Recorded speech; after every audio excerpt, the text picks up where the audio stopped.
আজও ঝন্টু সাহেবের যে চিন্তাধারা এবং শীতল দাপুটে আচরণ, তাতে হামজা খুব মজা পায়। বরাবরই এই লোকের বিরুদ্ধে পলিটিক্যাল টিক্স চালিয়ে মনের মতো বিরোধী মনে হয় এনাকেই বলে। হামজা চুপ করে থাকলো কিছুক্ষণ, পরে বলল, জয় এসব করেছে, তা কোন ভিত্তিতে বলছেন আপনি? মেয়র পান খাওয়া লালচে দাঁত বের করে ক্যাটক্যাট করে হেসে উঠলেন। আবার ভিত্তি খুঁজেছিলে, দেখো কাণ্ড। হামজা জানালো, জয় এসব করিনি। তা না হয় প্রশাসন জানে, তুমি তো জানি জয় করেছে। হামজা জোর দিয়ে বলল, এবার প্রশাসন যা জানে আপনার আমারও তাই জানার, কারণ সত্যিটা তাই। দুনিয়ার সব অপরাধ তো আর জয় একা করতে পারে না। ওর তো একটা ক্লান্তি আছে অপরাধ করে। কালুও করতে পারে কাজটা, রাজনের লোকেরা করতে পারে। দিনাজপুরে যে একটা শীর্ষ সন্ত্রাসী তাসের সাম্রাজ্য করে তাতে বাদশাহী করছে, তা ভুলে যাচ্ছেন আপনি কাকা। মেয়র সাহেব চেয়ে রইলেন কিছুক্ষণ হামজার দিকে। শান্ত, শীতল, ধূর্ত নেতাকর্মী হামজা। কোনো কিছুতে বিচলিত হবার প্রবণতা দেখা যায় না তার চেহারায়। মেয়র সাহেব বললেন, রাজন নাও করতে পারে, তুমিও করতে পারো। বেটা ছেলে মানুষ বলে কথা। তুমি ভিডিও করছিলে না? ভিডিও দেই তোমাকে। ধরো যে ঘটনাটা ঘটেছে মেয়েটার সাথে, তা তোমরা করেছো কোনো কারণে, আর এখন তা দায় আমার উপর চাপিয়ে আমাকে বদনাম করে দান করতে চাইছো। দুটো নিশানা একটা তীর। হতে পারে নাকি এরকম? আমাকে বসিয়ে মেয়র হবে পটোয়ারি পরিবারের কেউ, এটাই তো বলতে এসেছো? যখন দেখলে নির্বাচন খুব কাছে এসে গেছে, প্রতীক বের হয়ে গেছে, আমাকে জেলে পুরা হলো না, তীর লাগলো না আমার গায়ে, তোমরা তিন বাপ বেটাই জন্মে ফাঁসা ফেসে গেছো, আর বাড়ি চলে এসেছে বাড়ির ছেলে দুটো। কথা শেষ করে সোফায় গা এলিয়ে বসলেন ঝন্টু সাহেব। হামজা ডানে বাঁয়ে ঘাড় ঘুরিয়ে গম্ভীর স্বরে বলল, বেশি বুঝছেন আপনি কাকা। জয় কিছুই করে নাই। আমি যা কামাইছি এই লাইনে, এবার চাইলে সংসদ নির্বাচন করলে সংসদের একটা সিট আমার ঘাড়ে পড়ে যেত নির্ভেজাল ভাবে। তবে এত তাড়াতাড়ি লাভ দিয়ে কলা খাওয়ার ইচ্ছা নাই আমার। মোরওভার এবার নির্বাচন করছেন না আপনি, সোজা কথা। হ্যাঁ, ধরে নিন এটা আপনার পাওনার শাস্তি অথবা আমার জোর হতে পারে। সেই জোরের জেরে শুধুই আমার ইচ্ছে। আপনার শাস্তি এই যে প্রতীক বের হবার পরে আপনি নিজে গিয়ে নির্বাচন অফিসে নিজের নামটা কেটে আসবেন লাল কালিতে। ভোট কেন্দ্রে আপনার নাম এবং প্রতীকের কোনো রকম ব্যালট পেপার থাকবে না। আপনি যা করেছেন তা তো ভারী পড়বেই আপনার ওপর। ও তুমি চিন্তা করো না বাপ, আমি বর বয়ে নেব। জয় এতক্ষণে হেসে ফেলল। একটু বেশি ভার কাকা, আপনার শক্তিতে নাও কোলাতে পারে। এই বয়সে ঘাড় বেঁকে গেলে মুশকিল। মেরুদণ্ডের হাড় ভেঙে গুঁড়ো হবার চান্সও আছে। তাই নাকি? জয় ফোনটা হাতের মধ্যেই ঘোরাতে ঘোরাতে বলল, আপনার ইটবালুর বিশাল ব্যবসা আছে না? কার নামে যেন চলে? আপনার বউ থক্ক চাচির নামে নাকি মেয়ে? ঝিরি এন্টারপ্রাইজ। ঝিরি কার নাম কাকা? মেয়র সাহেব ফ্রি কুচকালেন। জয় ফোনের স্ক্রিনটা ঘুরিয়েই ধরল। সেখানে দেখা যাচ্ছে লন্ডভন্ড অবস্থায় সন্ধ্যার আকাশের নিচে গাড়ির ফ্রন্ট গ্লাস ভেদ করে খুব কাঁপাকাঁপির সাথে তোলা এক ভিডিও। কয়েক সেকেন্ড পর তার অ্যাঙ্গেল চলে গেল। গাড়ির ভেতর থেকে জানালা দিয়ে হাত বাড়িয়ে পেছনের দিকে দৃশ্যকে শুট করা কোনো ভিডিও ফুটেজ, যেখানে স্পষ্ট দেখা যাচ্ছে যে ট্রাকটা এতক্ষণে এই গাড়ির সামনে ছিল, তা গাড়িটাকে পাশ কাটিয়ে এখন পেছনে চলে গেছে। ট্রাকের পেছনে বেশ বড় করে রং দিয়ে লেখা ঝিরি এন্টারপ্রাইজ। ভিডিওটা তৈরি হয়ে গেছিল জয়ের ফোনের ব্যাক ক্যামেরাতেই। সেদিন যখন সে কবিরের ভ্যাটকানো ছবি তুলতে ক্যামেরা অন করেছিল, ঝন্টু সাহেবের মুখভঙ্গিমা দেখে বোঝা গেল না তিনি কি করবেন। খুব খাঁটি রাজনীতিবিদ, বহু বছরের চলাচল এই পথে তার। দুজনেই বেরিয়ে এলো বাড়ি থেকে। পাশেটাই হামজার শ্বশুর বাড়ি। জয় খোঁচা মারল, যাও শ্বশুরবাড়ি মধুর হাড়ি ভেঙে পেট ফুলিয়ে এসো। মানে আমি আবার গেলে প্রেগনেন্ট হয়ে পেট ফুলবে তা বলছি না, গিলবে, গিলে পেট ফুলাবে। তোমাদেরই তো দিন। আমরা বাল সিঙ্গেল মানুষ, না আছে বউ না শ্বশুরবাড়ি। হামজা কুনুই দিয়ে গলা আঁকড়ে ধরল জয়ের। রাস্তার মাঝেই দুজনে কুস্তি লেগে গেল এক চড়। কবির একটু দূরে দাঁড়িয়ে খালি হাসে। জয় একসময় নিজেকে ছাড়িয়ে হাঁপায়। তোমার ওই পাণ্ডবের মতো হাত দিয়ে আমার গলা চাপলে রুহু ব্যথায় না হোক, বিরক্তিতে বেরিয়ে আসবে। এই গায়ে ডিওমিও কিছু মারো না। স্যাহ, কি গন্ধ। ভাবি কাছে আসে তো। আমজা আবার তেড়ে গেল রাস্তার উপরেই। জয় ঝেড়ে দৌড়, সাথে গালাগাল দিচ্ছে। একটু দূরে গিয়ে ঝুঁকে দাঁড়িয়ে হাঁটুতে হাত রেখে দম ফেলে পড়ল। তুমি থানায় না, কোথায় যাবে যাও, আমাকে এখন আর পাবে না। কবির চলে আয়, আমরা আজ পিকনিক করব। রাতে ব্যাডমিন্টন ম্যাচ আছে আমার। আলগা জ্ঞান দিতে আসবে না, কানে ব্যথা হয় আমার। সকাল 7টার বাস আমজাদ সাহেব, রাবেয়া এবং অন্তুর সিট খুঁজে ওদের বসিয়ে দিয়ে পাশের দোকান থেকে একটা পানির বোতল কিনতে নামলেন। অন্তু আর রাবেয়া পাশাপাশি সিটে বসেছেন। আমজাদ সাহেবের সিটটা আলাদা, কিন্তু দেখা গেল সেখানে এক সিটে একটি মহিলার জায়গা। অন্তু উঠে দাঁড়ালো। আব্বু, তুমি আমার পাশে বসো, আমি ওই আন্টির কাছে বসছি। আমজাদ সাহেব একটু ভাবলেন, পরে গিয়ে বসলেন রাবেয়ার পাশে। অন্তুকে বললেন অসুবিধা হলে ডাকতে। অন্তিকের আসার কথা ছিল আজ, বাপের সাথে এসেছে অন্তু। জোহান চাচাতো ভাইয়েরা এসে নিজেদের বাপের পাশে দাঁড়াবে, আমজাদ সাহেবের সেই কপাল নেই। ছেলে বলেছে বউকে ডাক্তারের কাছে নিতে হবে। অন্তুর একটা বড় ভাই আছে, এই কথা স্বীকার করতো বাধে তার আজকাল। সে জানে না অন্তিক কেন এমন হলো। অন্তুকে নিতে চাইছিলেন না আমজাদ সাহেব। মেয়ে মানুষ, সালিশে গিয়ে অত লোকের মাঝে দাঁড়াবে, লোকে ভালো দেখবে না চোখে ব্যাপারটা। অন্তু দৃঢ় গলায় বলেছে, আব্বু, আমি কোনোদিন যেন তোমার দুর্বলতা না হয়ে উঠি। আর তার কারণ যদি শুধু হয় আমি মেয়ে, তবে আমার মেয়ে হওয়ার প্রতি আজ ধিক্কার। আমি যাব তোমার সঙ্গে, আর কিছু না হোক তোমার সন্তান হিসেবে তোমার পাশে গিয়ে তোমার অবলম্বন হিসেবে দাঁড়ানোর আমার কর্তব্য। আর তোমার কাছে আমি এমন চিন্তাধারা আশা করি না। সমাজ কি বলবে, সমাজকে এড়িয়ে পায়ে পিষে আগে পা বাড়াতে তোমার কাছেই শিখেছি। তুমিই বলো, সমাজের মুখ আছে বলবে, খারাপও বলবে, ভালো খুব কমই বলবে। এই সমাজকে তোয়াক্কা করা মূর্খতা এবং আত্মনির্ভরশীলতাহীন কাজ। এই সমাজ প্রতিবাদী চেতনাধারীদের নিকট চিরদিন পদদলিত। সমাজের বিরুদ্ধে গিয়ে যারা কিছু করে মেরেছে, তারাই কেবল আমার হয়ে রয়ে গেছে যুগে যুগে। আমজাদ সাহেব স্নেহ ভরে তাকালেন মেয়ের দিকে। বাসর সিটের সাথে মাথা এলিয়ে দিয়ে চোখ বুজে আছে। নিকাবের আড়ালে মুখটা দেখা যাচ্ছে না, অথচ চোখ দুটো বুজে থাকার পরও হালকা কুচকে আছে। তিনি গভীর স্বভাবের মানুষ, সামনে ভালোবাসা দেখাতে অক্ষম। তাই হয়তো অন্তু কোনোদিনও বুঝতে পারবে না বাবার কলিজার এক টুকরো মাংসপিণ্ডের নাম অন্তু। কুড়িগ্রাম পৌঁছতে প্রায় বেলা খাড়া হলো। গ্রামের রাস্তাঘাট পেরিয়ে হেঁটে আসার সময় অন্তুর খুব ছোটবেলার কথা মনে পড়েছিল। আব্বুর হাত ধরে অন্তিক আর সে আসতো দাদুর বাড়িতে। রাস্তায় হাঁটতে হাঁটতে আব্বুকে পাশ কাটিয়ে ওর চুলে ঝুঁটিতে টান মেরে আবার তার পাশে হাঁটা শুরু করতো অন্তু। চিৎকার করলে অন্তিক আব্বুকে বলতো, এই ব্যাপকে কোথা থেকে তুলে এনেছো আব্বু? খালি সারাদিন ম্যামে করে। কিছু হয়েছে ওর? কোনো সমস্যা নেই, তবুও কে করে উঠছে। যেখান থেকে এনেছিলে সেখানেই ফেলে দিয়ে আসবে। আমার এসব প্যাপো লাগবে না, শুধু শুধু ভাত বসাতে এসেছে। অন্তু আরো জোরে চেঁচাতে থাকলে অন্তিক খেসে লুটুপুটি খেত রাস্তার মাঝে। সেসব দিন ফুরিয়েছে, কিন্তু ফুরনোটা কি খুব জরুরি ছিল? সম্পর্কে যখন এত মায়া, তবে সেই সম্পর্কের সমীকরণের মান ধ্রুব নয় কেন? জীবনের মোড়ে মোড়ে বদলে কেন যায় সব? আজ অন্তু একা এক পাশে আব্বুর কাঁধে কাঁধ মিলিয়ে হাঁটছে, অপর পাশে অন্তিকের থাকার কথা ছিল, নেই। সেই রাস্তায় আছে আব্বু, আছে অন্তু, আছে অন্তিক। কেন বদলেছে? অন্তুর মেজু ফুপুর বাড়ি দাদা বাড়ির পাশে। এই ফুপুকে দাদা ভাই নাকি বেশি ভালোবাসতেন, এই জন্য নিজের ভাতিজার সঙ্গে বিয়ে দিয়ে কাছে রেখেছিলেন। তার বাড়িতেই দুপুরে খাবার খেলো 3 জন। বোনকে ডাকলেন আমজাদ সাহেব। মাজেদা, তোর কি মনে হয় ওই জায়গা আমার প্রাপ্য না? এটা আসলে কোনো যুক্তি যে আমি এখানে থাকি না বলে জায়গা পাবো না? জায়গা পরিষ্কার না হলে ক্রেতা জায়গা কিনবে না। ঋণে ডুবে আছি, লোকজন দুবেলা বাড়ি বয়ে আসছে। মেজো ভাই এত মূর্খ আর স্বার্থপর হলো কবে? মাজেদা দুঃখ প্রকাশ করলেন। ছিল নাই বা কবে? আমি আর কি কইতাম ভাই?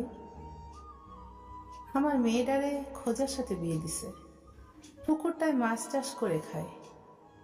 আমার কোনো অধিকার নেই সেখানে। আমি নিজে মরতেছি এই দুঃখে, তোরে আর কি কইতাম। মেজ ভাইয়ের ধর্ম ইমান নাই। অন্তু শুনল কিন্তু কিচ্ছু বলল না। তার মাথায় আব্বুর শুকনো অস্থির মুখখানা চক্রাকারে আবর্তন করছে। সালিশ বসলো আসরের নামাজের পর। সেখানে আফজাল সাহেব পুঁথি তুলে আনলেন সেই মোগল আমলে। কবে আমজাদ এখান থেকে চলে গিয়েছিল আর আসেনি, আর জমি চাষবাস করে সে ঠিকঠাক করে রেখেছেন। দিনাজপুরে জমি পেয়েছে, সেখানে থাকছে, আবার এখানে ভাগ নিতে আসবেন কেন? অন্তু বিস্কুট চুপ থাকতে পারলো না। অন্তু রুখে দাঁড়ালো, মাতব্বর মশাইকে বলল, চাচা যান, আমার দুটো কথা আছে। এখন এটা বলবেন না আমি ছোট মানুষ, মেয়ে মানুষ। বড় এবং পুরুষ যখন সস্তা আলাপ জুড়েছে এখানে, তখন ছোট এবং মেয়ে লোককে তো দাঁড়াতেই হবে সঠিক কথা বলতে।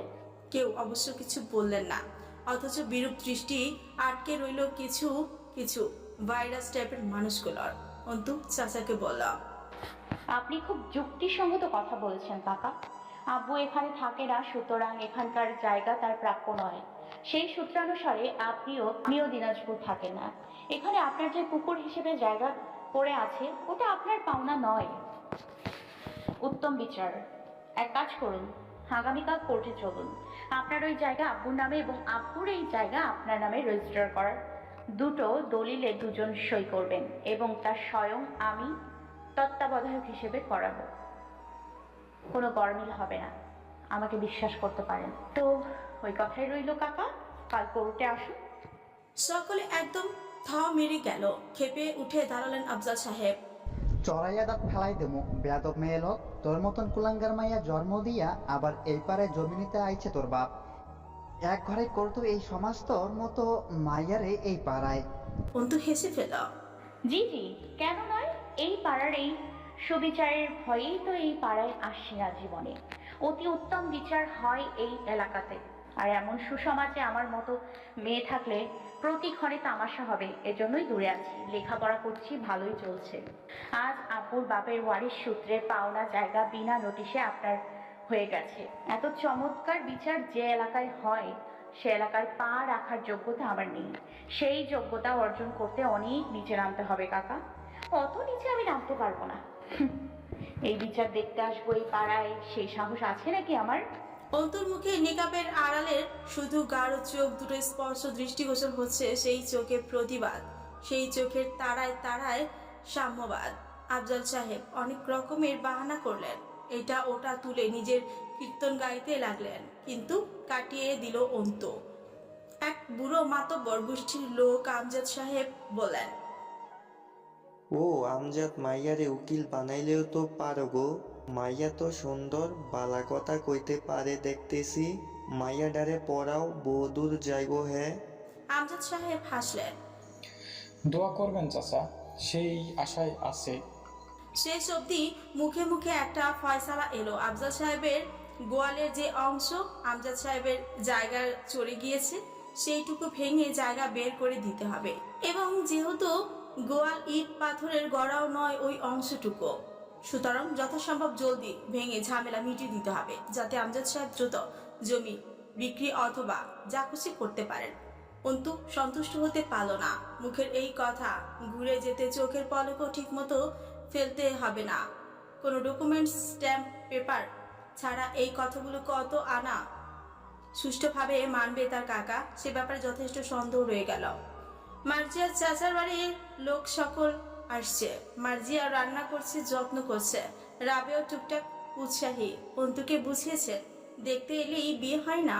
তাছাড়া কুটুমও আমজাদ সাহেব বাজারে গেছেন হালকা পাতলা দই মিষ্টির ব্যবস্থা করতে।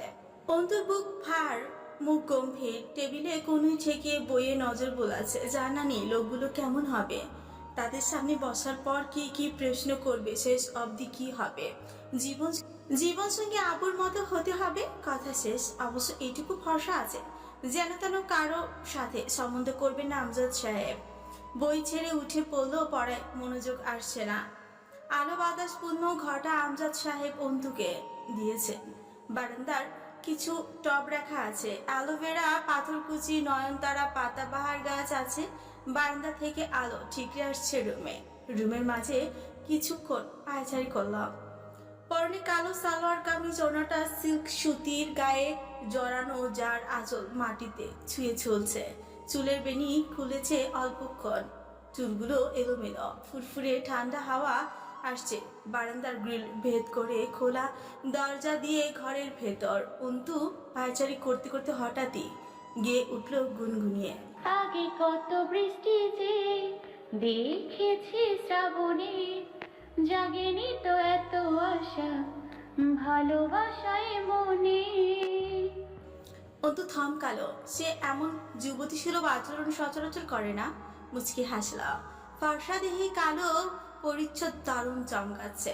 তার উপর সূর্য রশ্মির প্রতি সারানো চিকমিকি করে উঠেছে মাঝে মধ্যেই। বাড়ির দরজায় কেউ এসেছে। পায়চারি থামালো, আবার শুরু করলো। আমজাদ সাহেব ফিরেছে। রাবেয়া দরজা খুললেন। দৃশ্য অন্য কিছু। 3টে যুবক দাঁড়িয়ে আছে। জয়ের পরনে চিরায়ত সাদা থানের লুঙ্গি, ছিপছিপে লম্বা দেহটাতে লুঙ্গি বেশ মানায়। তার সাথে হাসি মুখে সালাম দিল সুন্দর করে। আসসালামু আলাইকুম চাচিমা, আমি জয় আমির, মেম্বারের ভাগ্নে। রাবেয়া পিছিয়ে দাঁড়িয়ে হাসলেন। ওহো জয়, আয় আব্বা ভিতর আয়।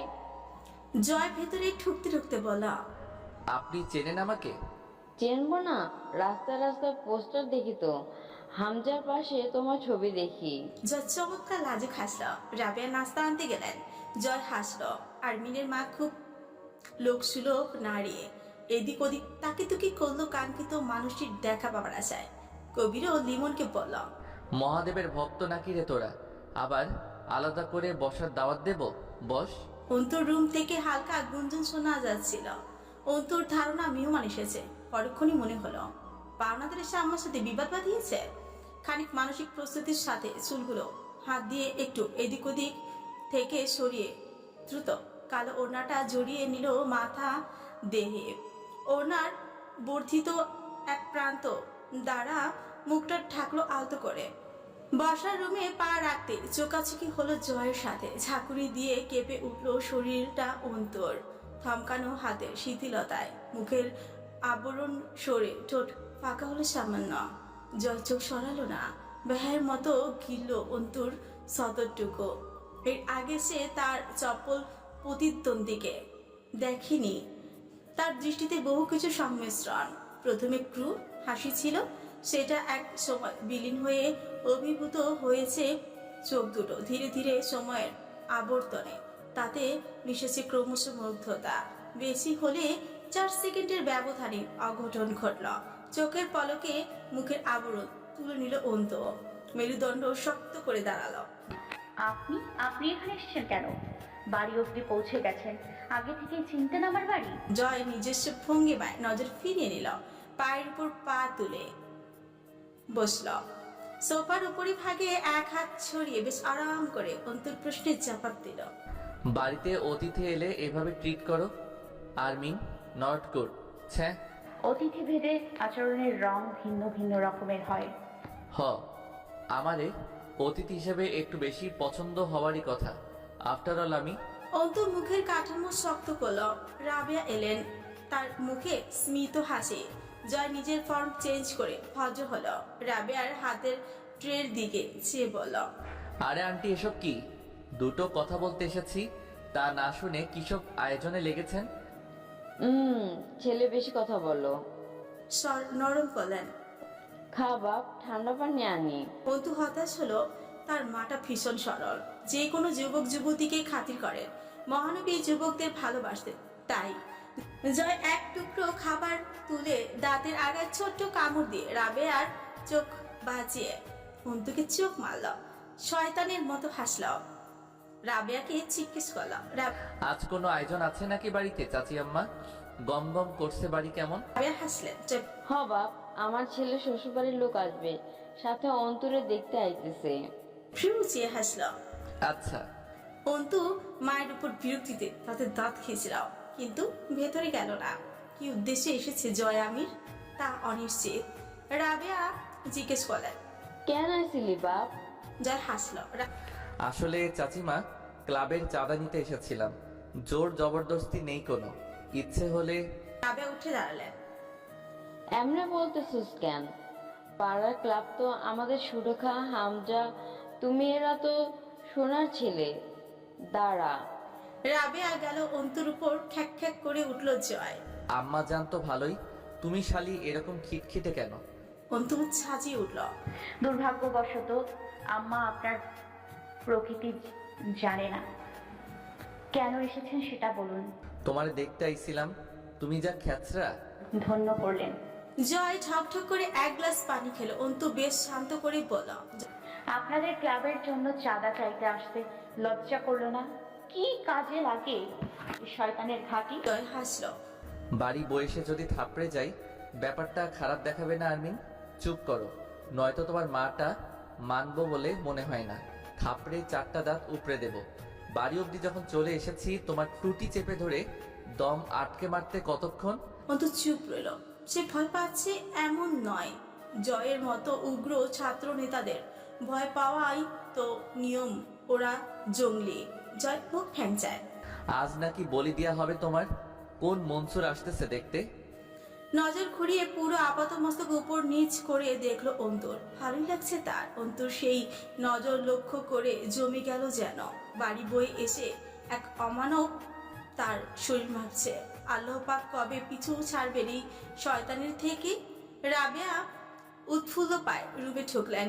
তার হাতে জড়ানো মুচড়ানো 200 টাকার নোট। জয় কবিরকে ইশারা নিতে রাবেয়া বললেন, চলবে এতে? টাকা জয় দেখেনি। তার নজর ছিল অন্তুর শরীরে। দ্রুত মাথা হেলিয়ে বলল, চলবে? হ্যাঁ হ্যাঁ চলবে চাচি আম্মা, না চললে ধাক্কা মারবো। আমজাদ সাহেব ভেতরে ঢুকে একটু অবাক হয়ে গেলেন। সঙ্গে সঙ্গে সালাম দিল জয়। আসসালামু আলাইকুম কাকা, ভালো আছেন? শরীর টরীর ভালো? আমজাদ সাহেব তীক্ষ্ণ চোখে এসে গম্ভীর হাসলেন। ভালো। কি ব্যাপার? এই তো কাকা, বিশেষ কিছু নয়। কবে এসেছো ঢাকা থেকে? দিন কয়েক হলো। আপনি নাকি রিটায়ার করেছেন? করতে তো সকলকেই হয় রে বাপ। আমজাদ সাহেব ভেতরে ঢুকে গেলেন। অন্তু গেল না। রাবেয়া জিজ্ঞেস করলেন, তোমার আব্বা আম্মারা সব ভালো আছে তো জয়? জয় একটু বিপাকে পড়লো যেন। এবার ঠোঁট কামড়ালো। আজকে ওপারে ভালোই আছে মনে হয়। মরার পর আর দুঃখ কিসের মানুষের? উঠলেন রাবেয়া। সে কি কেউ নেই? জয় জবাব দিল না। অন্তু এই প্রথম জয়ের মুখটা কিঞ্চিত শুকনো দেখলো। প্রথমবার রসিক জয়কে গম্ভীর দেখালো। রাবেয়ার মায়া হলো তাগড়া ছেলের অমন নীরব অপারক মুখ দেখে। সস্নেহে কাছে গিয়ে বসে চুলে হাত বুলালেন। একা থাকো বাড়িতে? জয় মাথা নাড়ালো। মামার কাছে থাকি। আচ্ছা, আজ আসি, আবার আসবো। রাবেয়া বলল, আবার আসবে, মাঝে মাঝে আসবে কিন্তু। জয় বলে ফেলল, আচ্ছা আম্মা। চাচি আম্মা ভুলেই বলল অথবা ইচ্ছে করে, বোঝা গেল না? আম্মা বললে পাপ হবে নাকি? বলতে মন চাইলে বলবে। যাওয়ার উদ্দেশ্যে পা বাড়িয়ে ফিরে তাকালো অন্তুর দিকে। ঠোঁটের কোণে বাজে হাসি। অন্তু চোখ নামিয়ে নিল। বুকে অস্থিরতা, আতঙ্ক। জয় বেরোনোর সময় সেদিন পাড়ার 2 মহিলা ঢুকেছিল অন্তুর বাড়িতে।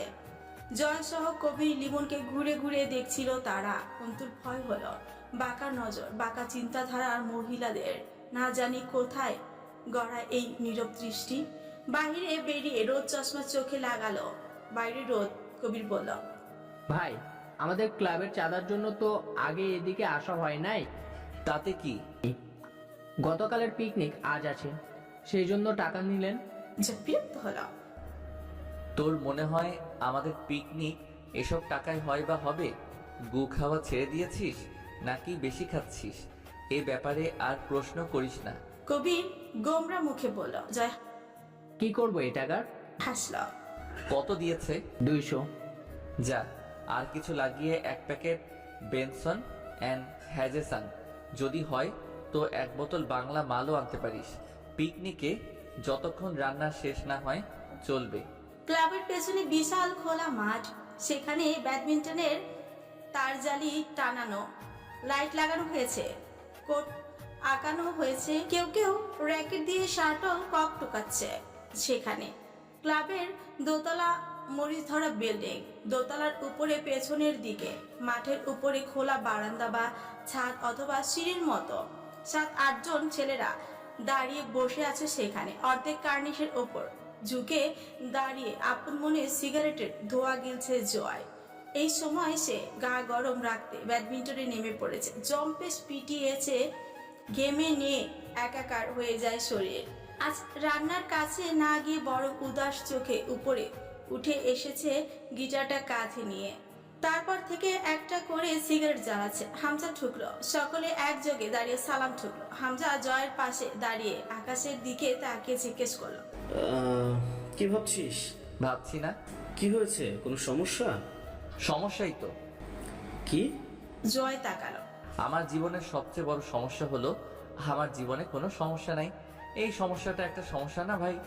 হামজা গম্ভীর মুখে বলল। সিগারেটটা দে। জয় দিল না। হামজা কেড়ে নিল সিগারেটটা জয়ের ঠোঁট থেকে, তাতে টান দিয়ে বলল, ভাবুক হয়ে আছিস কেন? আজ আর্মিনকে দেখলাম। বিশেষ কিছু? না, নতুন কিছু। তাকায় হামজা। জয় স্বাগতিক করে, চেহারা দেখেছি আজর ভাই। তাতে কি? শালি মেলা সুন্দরী আছে, মানে বহুতই তো দেখছি। এত ভালো লাগে নাই কাউরে দেখা। একদম যারে কারেক্ট টাইপের সুন্দরী। কি চোখ, নাক, ঠোঁট মাইরি, তাক লাইগা গেছিল আমার সিরিয়াসলি।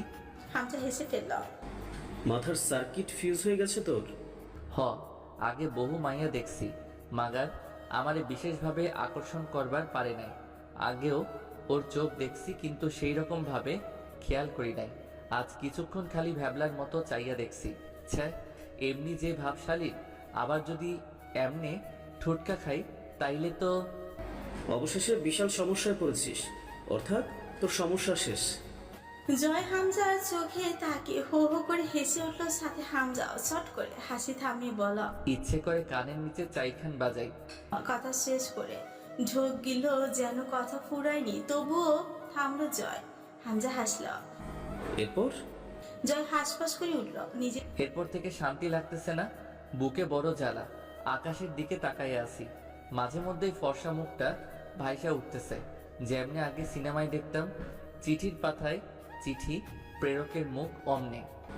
দেখতে খুব ভালো? না, মেলা ফর্সা। এর হাতের পিঠ দেখি বল, মানে আমার গায়ের রঙের সাথে মিলবে না। হিংসা হচ্ছে আমার সাথে দাঁড়ালে আমারে কালা লাগবো দেখতে। কালা জামার ভিতর দিয়ে হাতটা সেই ফর্সা দেখা যাইতেছিল। হামজা হেসে ফেলল। জয়ের আর সব ফিউজ হয়ে গেলেও সে জীবনে নিজের ভাব নষ্ট করে কারো তারিফ করে না। জীবনে একটা প্রেম করেনি, গার্লফ্রেন্ডের নাকি কথা মানতে হয়, তারিফ করতে হয়, রাগ মানাতে হয়। জয় নিজেও কপালে হাত রেখে চোখ বুজে হেসে ফেল। ধাপ করে চেয়ারে বসে হাসি মুখে ঘাড়ে হাত ঘষে আকাশের দিকে চোখ বুজে মুখ তুলে আড়মোড়া ভাঙল। হঠাৎই বলে উঠল, আর্মিনকে লাগবে আমার। হামজা সিগারেট ফেলে দিল। লাগবে? গ্রোসারি শপের পণ্য নাকি? ভাই, জ্বালানোর জন্য হইলেও লাগবে। আমার তো এইটুকু সহ্য হইতেছে না, আমি ছাড়া কেউ ওরে দেখবো। আজ নাকি কোনো শালার ছেলে দেখতে আসছিল ওলে, ওই শালারে চাইতেছে। এই শালা কবির আর লিমনও দেখছে। এই শালা, তোরা তাকাইছিস কে? চোখ সংযত রাখতে পারো না? পুরুষের মূলগুণ হইল চোখের পর্দা করা। কিলবিল করে না? কবির জিজ্ঞেস করলো ইতস্তত করে, ভাই, আপনি কি মাইয়ার প্রেমে পড়ছেন? গলা কাঁপিয়ে হাসলো জয়। হ, অত্যাধিক মাত্রার প্রেম। এই প্রেমের খাতিরে ওই চেংড়িরে কুরবান করতেও রাজি আছি রে কইবরা। বিয়ে নামতে নামতে বলা, ওসব আমার সিলেবাসে নাই। হ্যাঁ, প্রেম হচ্ছে একটা কমিটমেন্ট, মানে আটকে থাকা। জয় আমি কোথাও কখনো কমিটেড হতে পারে না। ওসব ভুদাইদের কামকাজ। মেয়েবাজি আলাদা বিষয়, কিন্তু ওসব কাব্যিক প্রেম প্রীতি আমার সিস্টেমে নাই। ছোট লোকি কারবার। নেমে গেল গিটারটা কাঁধে করে খোলা ছাদ থেকে। হামজা নেমে এলো জয়ের পিছু পিছু। বেশ ঠান্ডা পড়েছে। একটা স্লিভলেস শার্ট গায়ে, জ্বরের কালো জ্যাকেটটা ঝুলছে কাঁধের উপর। বেশ কিছুক্ষণ একটানা র্যাকেট পেটালো।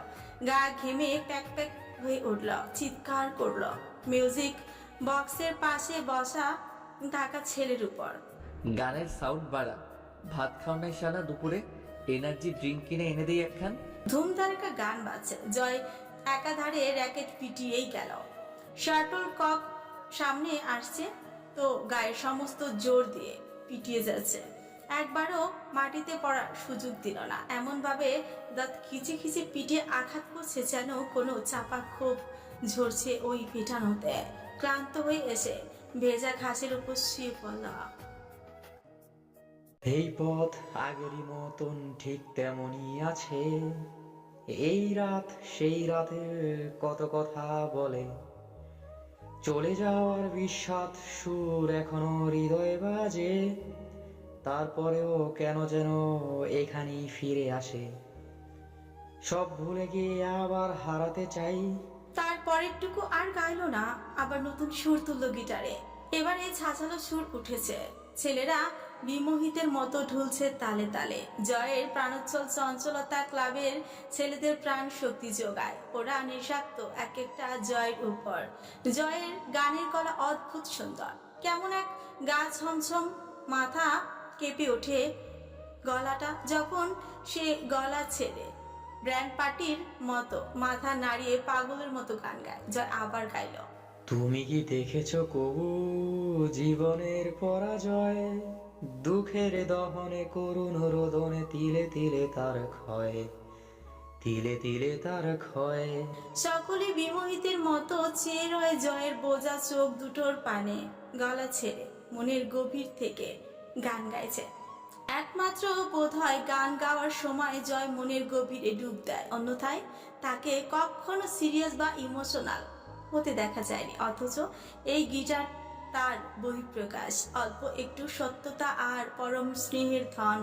আবারও অন্য সুর তুলে গলা বাজিয়ে চেঁচিয়ে গাইল।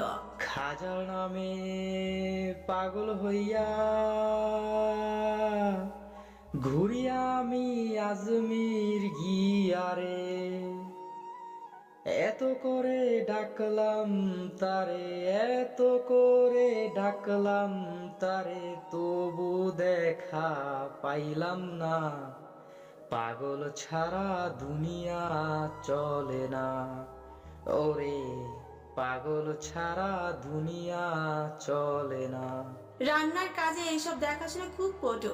নিজের একার তদারকিতে ক্লাবের শত শত ছেলেকে পালছে, যারা ওর পাপ দেখে না। হাতাটা হাতে নিয়ে মাংসে নাড়া দিতে গলা ছাড়লো। তুই পাগল তোর মন পাগল, তুই পাগল তোর মন পাগল, পাগল পাগল করিস না, পাগল ছাড়া দুনিয়া চলে না। হামজা ফোনে কথা বলছিল দেখে মনে হয় সহ্য হলো না। দৌড়ে গিয়ে হামজার কাঁধে ওঠার চেষ্টা করলো। তাল হারিয়ে পড়ে যেতে নিয়ে আবারও ফোন টোন রেখে মাঠের ওপারে তেড়ে গেল জয়ের দিকে। জয় ছুটছে অন্ধকারের দিকে, পেছনে তেড়ে দৌড়াচ্ছে হামজা। এখন বেশ কিছুক্ষণ দুজন অন্ধকারে কাটাবে। মাঠের আলের উপর বসে কিসের গল্প জমাবে? হামজার কাঁধে মাথা রাখবে জয়। এরপর রাত ফুরিয়ে যাবে। দুজন দৌড়ে আবার ঘুরে এলো। হামজা হাঁপিয়ে গিয়ে বসলো শিশির ভেজা মাঠের উপর। খানিক বাদে কোথা থেকে দৌড়ে এসে হামজার কোলে মাথা রেখে ঠান্ডা ঘাসের উপর টান টান হয়ে শুয়ে পড়ল জয়। জয়ের সামনে হামজার নেতৃত্ব ও গাম্ভীর্য কোনোদিনও টেকে না। যত সিরিয়াস মুহূর্ত হোক, ওই জয়ের সাধ্যই আছে হামজাকে জ্বালিয়ে এক মুহূর্তে সব পণ্ডু করার। ভোটের হিড়িক পেতেছে চারিদিকে, শোরগোল লেগেছে এলাকা জুড়ে। পোস্টার লাগানোর ব্যস্ততা চলছে চারিদিকে। পিবিআই কার্যালয়ে নতুন ব্যস্ততা। আখির মর্গ টেস্টের রিপোর্ট এসেছে। মুস্তাকিনের পূর্ব ধারণাটা কাটায় কাটায় মিলেছে। তার সন্দেহ মাফিক কারো বিরুদ্ধে কোনো প্রমাণ আসেনি রিপোর্টে। মুস্তাকিনের এখন ইচ্ছে করলো রিপোর্ট তৈরি করা ডাক্তারের মুখে পিস্তলের নল ভিতরে ঢুকিয়ে দিয়ে জিজ্ঞেস করতে যে কারা আঙুল ঘুরিয়েছে রিপোর্টে অবাস্তব এবং ক্রিপ্টেড তৈরি করতে। বেশ কিছুক্ষণ রিপোর্ট দেখে সেটা ছুঁড়ে ফেলার মতো টেবিলে ছুঁড়ে ফেললো। এমন কিছুই রিপোর্টে নেই যা দ্বারা অপরাধী শনাক্ত করা যাবে বা কোনো ক্লু পাওয়া যাবে। পুরো নিরপেক্ষ একটা রিপোর্ট, যেখানে শুধু প্রকাশ পেয়েছে আকিকে মারা হয়েছে কিভাবে, তার দেহে কি কি ক্ষতি সাধিত হয়েছে। লাশ আখির বাড়িতে পাঠানো হয়েছে। এখন আর ওদের বাড়িতে গিয়ে বিশদ জিজ্ঞাসাবাদ ছাড়া এই কেস টানার আনাদার কোনো ওই রইল না। মুস্তাকিন বেরিয়ে এলো নিজের কেবিন থেকে। বাইরে কিছু কাজবাজ রয়েছে। বোরকা আবৃত একটি মেয়ে এগিয়ে আসছে কার্যালয়ের ভেতর। দাঁড়ালো মুস্তাকিন, ফ্রি কুচকে চেয়ে রইল। মেয়েটাকে দেখে পরিচিত লাগছে। ভার্সিটির চত্বরে দাঁড়িয়ে থাকতে দেখেছিল, ধাক্কাও খেয়েছিল তার সঙ্গে এই মেয়েটাই। দুপুর 2টোর মতো বাজে, শীতের রোদ বাইরে। মেয়েটা এসে দাঁড়ালো মুস্তাকিনের সামনে। তার চোখে কোনো ইতস্তত ভাব নেই, দৃঢ় চোখের চাহনি, আত্মবিশ্বাসে ভরপুর তাতে। মাহমুদ এগিয়ে এসে জিজ্ঞেস করল, ম্যাডাম, কোনো প্রয়োজনে এসেছেন? কিছু বলতে চান? মেয়েটা না মাথা নাড়ল। মাহমুদ বলল, জি, কার সঙ্গে কথা বলতে চান? মেয়েটা মুস্তাকিনের দিকে তাকিয়ে বলল, আপনি কিছুটা সময় দিতে পারবেন? মুস্তাকিন ফ্রি জড়িয়ে মেয়েটাকে দেখে হাত ঘড়িতে সময় দেখল। তারা বসলো বাইরের একটি ডেস্কে। চেয়ারে বসে টেবিলের উপর হাত রেখে 2 হাত একত্র করে কয়েক সেকেন্ড দেখলো মেয়েটাকে মুস্তাকিন। এরপর বলল, জি বলুন, কি বলতে চান? কণ্ঠস্বর ভারী কৌতূহলী।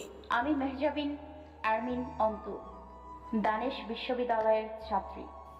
জি, চিনতে পেরেছি, কিন্তু আপনাকে কোন নামে সম্বোধন করা যায়? লোকে আরমিন অথবা অন্তু ডাকে। আমি কোন নামটা বেছে নেব? আপনার ইচ্ছে মতো। মুস্তাকিন এবার সোজা হয়ে বসলো। তো মিস আর মিসেস অন্তু, কি বলতে চান? মিস।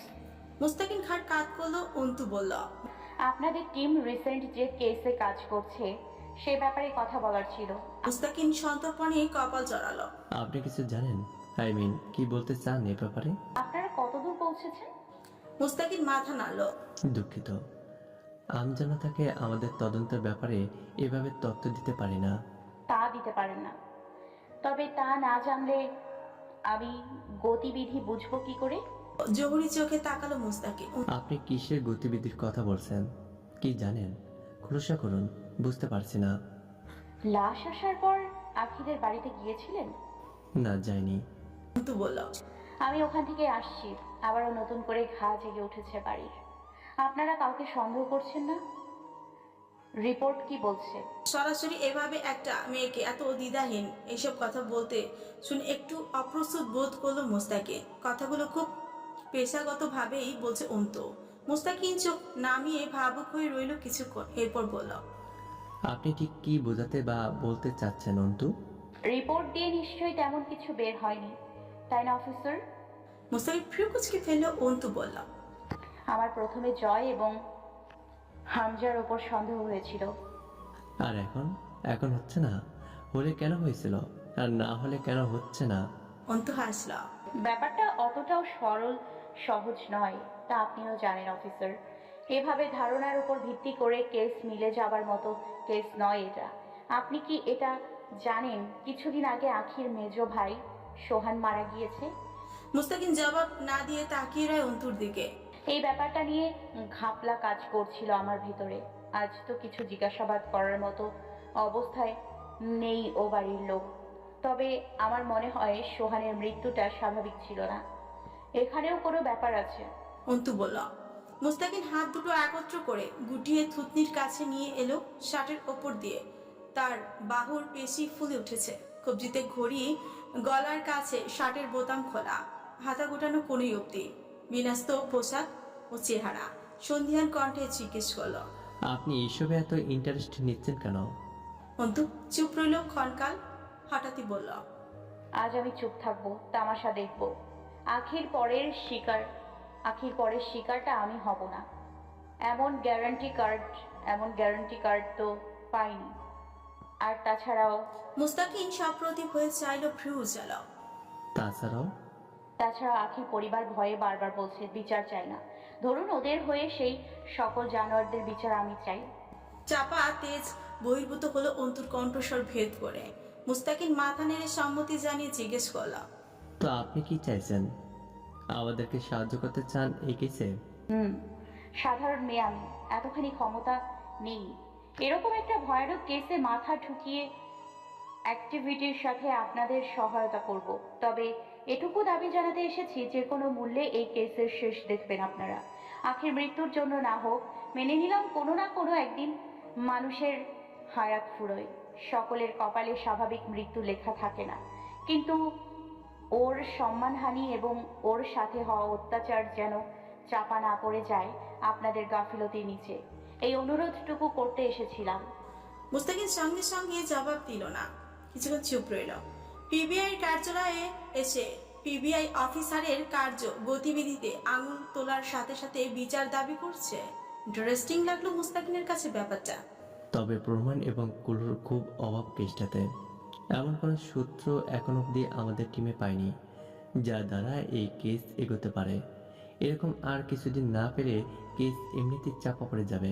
তবে আমাদের চেষ্টা জারি আছে। অন্তু বেরিয়ে এলো, কিছুক্ষণ চেয়ে দেখলো মুস্তাকিন অদ্ভুত মেয়েটিকে। অন্তু রাস্তা পার হওয়ার উদ্দেশ্যে রাস্তার পাশে এসে দাঁড়ালো। তখনই সামনে দিয়ে পাশ কাটিয়ে বেরিয়ে গেল হামজার গাড়িটা। অন্তু টের পেল না। যতক্ষণ দেখা যাচ্ছিল জয় খ্যাপা চোখে দেখলো অন্তুকে। ঘাড় ফিরিয়ে হামজাকে বলল, অন্তু পিবিআই ডিপার্টমেন্টের সামনে? কাহিনী বুঝতে পারতেছি না শালির। হামজা গভীর স্বরে বলল, গরম রক্ত, প্রতিবাদ ভরা। হয়তো ওই মেয়েটার বিচারের জন্য লড়তে চাচ্ছে। তুই নজরদারি করছিস কেন ওর ওপর? তাচ্ছিলের হাসি হাসলো জয়। আর সৎ নেতাগিরি আর নীতি পেছনের পকেটে রাখো। ওর সন্দেহ আমার আর তোমার উপর। এবারেও কি তোমার নীতিগত শোনাবে নেতাজি? হামজার হাতের পিঠে গাঢ় জখম। জয় যত দ্রুত সম্ভব গাড়ি চালাচ্ছে। চেপে রাখা টিস্যু রক্তে ভরে উঠেছে, অথচ হামজা নির্বিকার ভঙ্গিতে ফিরে কুচকে তাকালো। আমার তোর উপর কেন? আমি তুই ওর কি করেছি? স্টিয়ারিং ঘোরাতে ঘোরাতে জবাব দিল, চলো জিজ্ঞেস করে আসি। গাড়ি এসে থামলো M Abdur Rahim medical college হাসপাতালের সামনে। ভেতরে ভর্তি রয়েছে দলের কয়েকটা ছেলে। গতকাল মারামারি হয়েছে ভার্সিটির মোড়ে ঝন্টু সাহেবের ছেলে মাঝারের লোকেদের সাথে। অবশেষে জয় যখন গিয়েছিল, শেষ পর্যায়ে তার হাত কেটেছে, কপাল ফেটেছে, পিঠে আস্ত একটা লাঠি ভেঙেছে। জয় টুকটাক ব্যান্ডেজ লাগলেও মাঝারের ছেলেদের অবস্থা খুব খারাপ। কিন্তু সবচেয়ে বড় আঘাত পেয়েছে হামজার সেক্রেটারি লতিফ। দলের লোকেদের হামজা সর্বদা কেবিনেই অ্যাডমিট করায়। আম জনতার ভিড়ে রিস্ক থাকে এইসব মামলায়। দুজন গিয়ে বেডের পাশে দাঁড়াতে লতিফের বউ কাঁদতে কাঁদতে উঠে এলো। এখনো বেহুশ লতিফ। লতিফের কোমরের ওপরে পেটের বা পাশ ছুরিকাঘাত করা হয়েছে। মারামারি কোনো এক সময়ে রাস্তার পাশে পড়েছিল সে। হামজা অবশ্য নির্বাচনের আগে প্রস্তুত ছিল এসবের জন্য একবার। মারামারির সূত্রপাত ঘটেছে সকালের দিকে। মাঝারের ছেলেরা ক্লাব করে ইট পাটকেল ছোড়াছুড়ির মাধ্যমে ঘটনার শুরু। জয়ের মাস্টার্স ফাইনাল পরীক্ষা কদিন বাদে। সপ্তাহ খানিকের মধ্যে দুদিনের জন্য ঢাকা যাবে সে। ক্লাবে সে ছিল না তখন। হামজা পড়তে বসার জন্য চাপে রেখেছে। কিছুদিন কারবার থেকে দূরে থাকতে বলেছিল, কিন্তু ইট পাটকেল চুড়ে মাঝারের ছেলেরা থামেনি। নোংরা ভাষায় হামজাকে গালি দিয়েছে। তখন হামজার ছেলেরা বেরিয়েছিল। দুপুরবেলা লতিফের সাথে এই অঘটন ঘটে যাবার পর জয় বিকেলে পড়ালেখা ছেড়ে বেরিয়ে গিয়েছিল। সন্ধ্যার পর ভার্সিটি মোড়ে তুমুল মারামারি শুরু হলো। দুই দলে লাঠিসোঁটা, ককটেল, সাথে ছুরি ছিল ছেলেদের হাতে। জয় দুটো ছেলেকে বেদম পিটিয়েছে। সে সময় প্রতিরোধ করার জন্য জ্ঞান থাকে না জয়ের। এটা তার অপরাগতা। যখন কাউকে মারতে শুরু করে তাকে বৃষ্টির মতো মারা যায়। সে একনিষ্ঠ চিত্তে শুধু ছেলে দুটোকেই মেরেছে। তার মাঝে নিজে জখম হয়েছে বেশ ভালো মতোই। মাঝার নিজে উপস্থিত ছিল না। সকালে জয়কে না ডেকেই হামজা পৌঁছে গেছিল পলাশের টেরায়। দিনাজপুর নাম করা সন্ত্রাস পলাশ, আকবর আর রাজন, দুজনের সাথে ভালো মিল। মাঝারের সাথে দুটোকে মাহাজনও বলা চলে। কড়া সুদে টাকা ধার দেয় মানুষকে। পরে তার বদলে জমি, ঘরের জিনিস অথবা ব্যবসা কেড়ে নেওয়ার বহু নজির আছে। সেখানে গিয়ে মেরে এসেছে হামজা মাঝারকে। জয় সেখান থেকে নিয়ে আসছে হামজাকে। এখন অবধি জিজ্ঞেস করেনি মাঝারের কি অবস্থা, কিভাবে মেরেছে, কি হাল করেছে। হামজা খুব শান্ত শীতল মেজাজের পুরুষ। যতক্ষণ না জয়কে আঘাত করা হয় তাকে ক্ষেপতে দেখেনি ছেলেরা। কিন্তু লতিফের স্ত্রীর কান্নাকাটি দেখেছে সে রাতে। লতিফের বাচ্চা দুটোর শুকনো মুখ দেখেছে। লতিফের রক্তাক্ত শার্টখানা দেখেছে। হামজাকে চেয়ারে বসিয়ে রেখে জয় দ্রুত গেল নার্সকে ডাকতে। এই অসময়ে হাসপাতালে নার্সের সংখ্যা কম, চারিদিকে ব্যস্ত।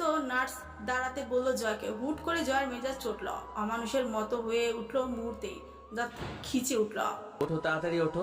তোর পাশে যে মগা দাঁড়িয়ে আছে ওরে বল ক্যানোলা ঢুকাই দিক এই লোকের। তুই আমার সাথে চল, ভাইয়ের হাতে রক্ত পড়তেছে, শুনতেছিস না কথা? চেঁচিয়ে উঠল শেষের দিকে। নার্স কেঁপে উঠল, দ্রুত উঠে দাঁড়ালো। রাগে শরীর কাঁপছে জয়ের। এখানে হামজা থাকলে নির্ঘাত একটা থাপ্পড় মারতো কোনো মেয়ের সাথে এমন দুর্ব্যবহারের ফলে। নার্সকে নিয়ে এসে দাঁড় করালো হামজার পাশে। আসলেই অনেক রক্ত বেরিয়েছে, সাদা পাঞ্জাবি রঙিন হয়ে উঠেছে হামজার। গালের পাশে কালছিটে দাগ দেখা যাচ্ছে। এটা অস্বাভাবিক নয়, নির্বাচনের আগে এমন অঘটন ঘটারই ছিল। জন্টু সাহেবও তার ছেলে যে চুপচাপ বসবে না, এটা জানা কথা। নার্স ভয়ার্থক গলায় বলল, কিছু ওষুধ আনতে হবে। জয় তারা দিল। হ্যাঁ বলেন সিস্টার, কি কি ওষুধ লাগবে আমি এনে দিচ্ছি, দ্রুত বলেন। নার্স অপ্রস্তুত হলো। কিছুক্ষণ আগে কি ব্যবহার ছিল, এখনই আবার সিস্টার বলছে। একটা কাগজে নাম লিখে দিল। জয় কারো হাতে দিল না কাগজখানা, নিজে দৌড়ে বেরিয়ে গেল ওষুধ আনতে। হামজা চেয়ে রইল জয়ের যাবার পথে। নিজের হাতের তালুতে ব্যান্ডেজ জড়ানো, কপালে ব্যান্ডেজ, কোমরে ঘা। সে ছুটছে ভাইয়ের ওষুধ আনতে। হামজা এটাই সবাইকে বোঝাতে পারে না, পুরো পৃথিবীর জন্য জয় আমির জঘন্য এক নাম সেও মানে, কিন্তু বিশেষভাবে তার জন্য ওই ছেলেটা বিশেষ।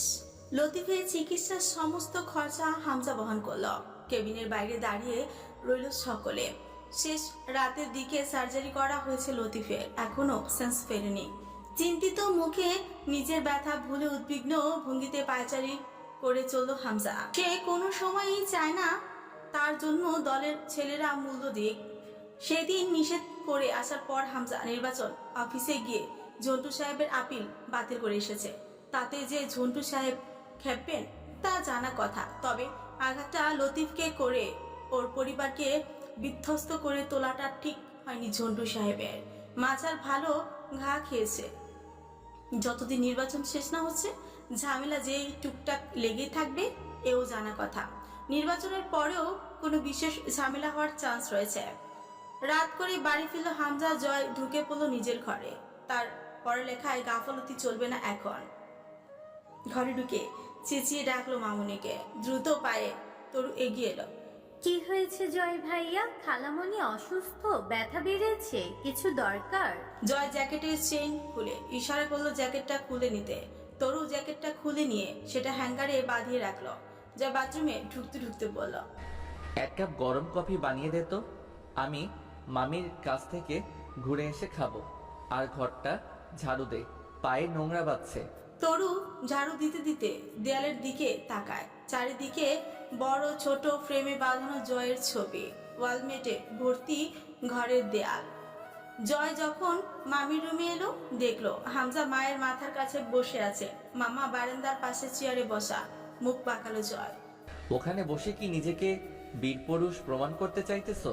বারান্দা দিয়ে ঠান্ডা আসছে না? পরে তো খ্যাক খ্যাক করে কাশবে।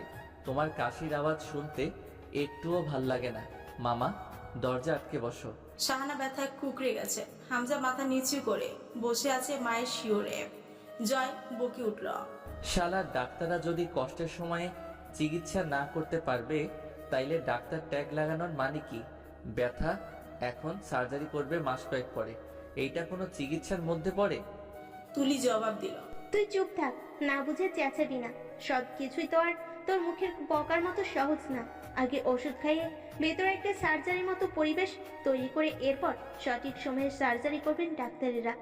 তোর মতো পদার্থ বিজ্ঞান পড়ে অপদার্থ হয়নি তারা, ডাক্তার ওরা ভালো বোঝে। জয় দাঁতে দাঁত খিচে বকতে গিয়েও আবার চুপ করলো।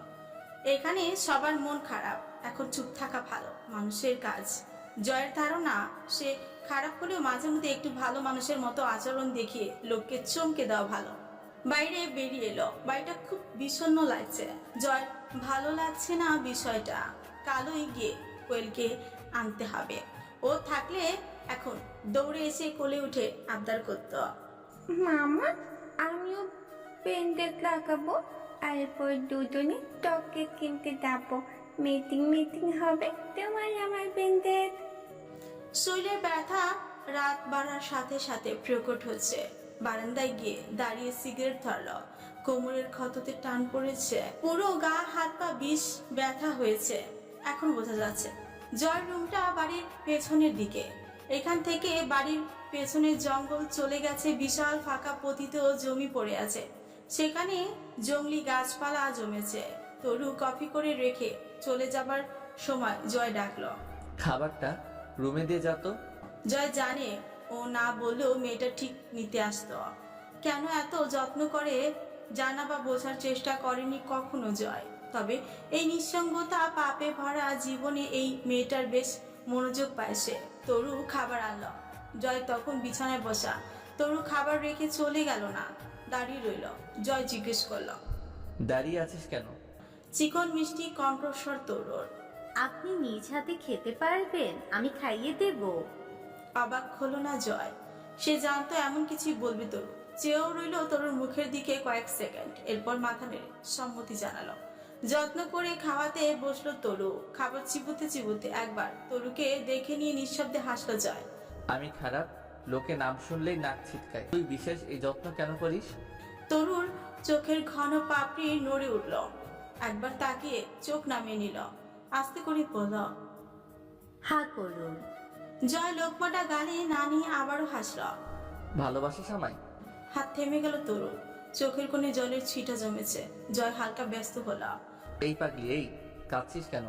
আমি স্বয়ং পাপ, আমাকে ভালোবাসতে নেই, এজন্য আমিও পাপকেই ভালোবাসি। অবশেষে জীবনে এমন সব নিকৃষ্ট পাপ করে রেখেছি, কেউ যদি তার শাস্তি কোনোদিন দেয় আমায়, তাহলে তা হবে আমার জঘন্য মৃত্যু। আবার আমার পাপের পেছনে এমন কোনো ব্যাকগ্রাউন্ড নেই যা শোনার পর মানুষ ইমোশনাল হবে, যা বলবে। এই জন্য আমি বাধ্য হয়েছি বা এমন হয়েছি। সবই করেছি ক্ষমতার জোরে। তুই যে আমায় ভালোবাসিস, তুইও সমান পাপী, কারণ আমার মতো পাপিষ্ঠকে কোনো সুন্দর মনের মানুষ ভালোবাসতে পারে না। তা জানি আমি। যে কোনোদিন আমায় ভালোবাসবে বা বেসেছে আমি জেনে নেই তার ভেতরে আমার মতোই পাপ আছে, নয়তো কেউ আমার পক্ষপাতিত্ব করতে পারে না। তোর চুপচাপ খাবার খাওয়ার জয়কে সযত্নে মলম লাগিয়ে দিল পিঠের ক্ষততে।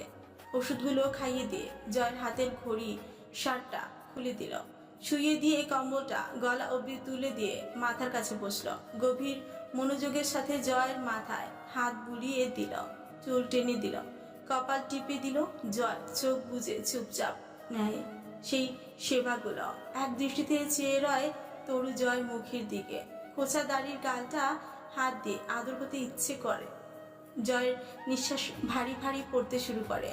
বহুদিন এভাবে পাশেই শুয়ে পড়েছে সে জয়ের, অথচ সকালে উঠে নিজেকে অক্ষত অবস্থায় দেখে জয়ের প্রতি ভালোবাসা বেড়েছে। একটা তাগড়া পুরুষের পাশে রাত কাটিয়ে যখন বোঝা যায় পুরুষটি হাতও লাগায়নি নারী শরীরে, সেখানে প্রেম জাগার নয়।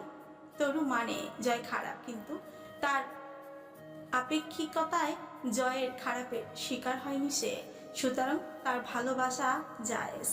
হঠাৎই তরু একটা অকাজ করে বসলো, গাঢ় একটা চুমু খেলো জয়ের কপালে, ফিসফিস করে বলল, আপনাকে ভালোবাসা যদি পাপ হয়, আপনাকে ভালোবেসে আমায় যদি পাপী হতে হয়, তো পাপী ঠিক। আমি সেই পাপী করেছি, প্রেমিকা না হয়ে বরং আপনার পাপিষ্ঠা নারী হয়েছি। তবুও আমি আপনাকে ভালোবেসেছি জয় আমির। এই কথা অনস্বীকার্য, এই কথা চিরধার্য। জয়ের ঠোঁটের এক কোণ প্রসারিত হয়ে উঠল। অবচেতন কানে কথাগুলো শুনে ফেলল জয়। তরু আর বুঝলো না, দৌড়ে বেরিয়ে গেল জয়ের রুম থেকে। সকাল 9টায় হামজার ঘুম ভাঙলো জয়ের গাল ভাঙা গানে। হিড়িক বেঁধে গেছে যেন গানের। সে কোনো সময় বিষণ্ণ থাকে না, সিচুয়েশন যেমন হোক অল টাইম চিল, এটা তার স্লোগান। বেশি আসছে টুংটাং গিটারের সুর আর আধ ভাঙা গলায় তোলা সুর। মনে পড়ে বারবার সময়ের কারবার, রাস্তারা ফেরো আর হারিয়েছে আজ। চাওয়াদের শেষ নেই জানি, তবু পারি কই চড়ে বসি বারবার স্বপ্ন জাহাজ। চাইলে চলে যা যদি না থাকে উপায়, সুতোয় বাঁধা জীবন ছেড়ে পালাবি কোথায়? সুতোয় বাঁধা জীবন ছেড়ে পালাবি কোথায়? হাতের ব্যান্ডেজ নিয়ে শুরু করে দিয়েছে টুংটাং গিটার বাজানো। নড়তে চড়তে হামজার মুখ উচকে উঠলো গায়ের ব্যথায়। রিমি নেই, রাত থেকে মেয়েটা কথা বলছে না। গলা বাড়িয়ে ডাকলো, জয়, জয়, এদিকে আয় জয়। জয় আওয়াজ দিল। রুমি জি সাহেব। ঢুকে বলল, চালু হয়ে গেছে তোমার ভাঙা রেডিও, ওটা থামাও তো, ঘ্যার ঘ্যার করছে। ধপ করে শুয়ে পড়লো বিছানার অপর পাশে, হামজার পাশে। হামজা জিজ্ঞেস করলো, আমার ডাক শুনতে ভাঙা রেডিওর মতো ঘ্যারঘ্যারে লাগছে? এত ভালো লাগে না শুনতে। ওই ধরো। কুসুম তুলে মুখের উপর ছুড়লো হামজা। কিসের মতো লাগে তাইলে? সঙ্গে সঙ্গে লাফিয়ে উঠে দাঁড়ালো জয়। বললে চাকরি থাকবে না। চাকরি তোর এমনিতেও থাকবে না। আমি যদি তোর গানের গুণগান করি, তুই তো মেয়ে লোকের মতো হাত পা আছড়ে কাঁদতে লেগে যাবি। সেই হিসেবে আর হারুন ফাটা মার্কা গলায় গান গাইবি না। বাড়ি থেকে পাছা লাথি মেরে বের করবো তোকে। জয় ভাব নিয়ে থ্রি-কোয়ার্টার প্যান্টের পকেটে এক হাত রেখে দাঁড়ালো। তোমার বাপের এই ঘুণ পোকা ধরা ভেংড়ি বাড়িতে আমি আছি, শুক্রিয়া আদায় করো। ও বিশাল কামাই করছিস থেকে, যা ভাগ। ও তুমি বুঝবে না ব্রো, মামির কাছে জিজ্ঞেস করো, সে বুঝিয়ে দিবে। আমি হলাম সোনার ডিম দেয়া রাজহাঁস। আকপটে খোঁচা মারা কথা বলে দাঁড়িয়ে রইল জয়। হামজা হাই তুলে বলা, যা গিয়ে পড়তে বস। তার আগে ওখান থেকে আমার তোয়ালিটা দে। জয় চোখ ছোট ছোট করে তাকায়। কেন তুমি উঠতে পারতেছো না? পরনে কোনো জাঙ্গিয়া টাঙ্গিয়া নাই নাকি? এক লাফে বিছানা থেকে নামলো হামজা, দাঁত খিঁচল। এদিকে আয় শুয়োর, তোর জাঙ্গিয়া খুলে তোকে শহর ঘুরিয়ে আনবো আজ আমি, বুঝছস? দৌড়ে ঘর ছাড়তে ছাড়তে জয় চেঁচায়, ছি ভাই, ছোট ভাইয়ের ইজ্জত মানে জাঙ্গিয়া নিয়ে টান পাড়াপাড়ি করতে বাদলো না তোমার? আমি ভার্জিন একটা সরল সহজ নিরীহ ছেলে ভাই, সব রেখে সোজা জাঙ্গিয়াতে হামলা? নাউজুবিল্লাহ, এই মুখ আর সমাজে দেখানোর যোগ্য রাখলে না আমার। হেসে ফেল হামজা, হাতের কুশনটা সজোরে ছুঁড়ে মারল। গোসলে যাবার জন্য তোয়ালে ঘাড়ে করে রিমিকে ডাকলো কয়েকবার, জবাব এলো না। খানিক বাদে তরু এলো। কি হয়েছে বড় ভাইয়া, কিছু দরকার? গম্ভীর চেহারায় মাথা দোলালো হামজা। তোর ভাবিকে দরকার। মুখ লুকিয়ে ফিক করে ঠোঁট চেপে হেসে ফেল তরু।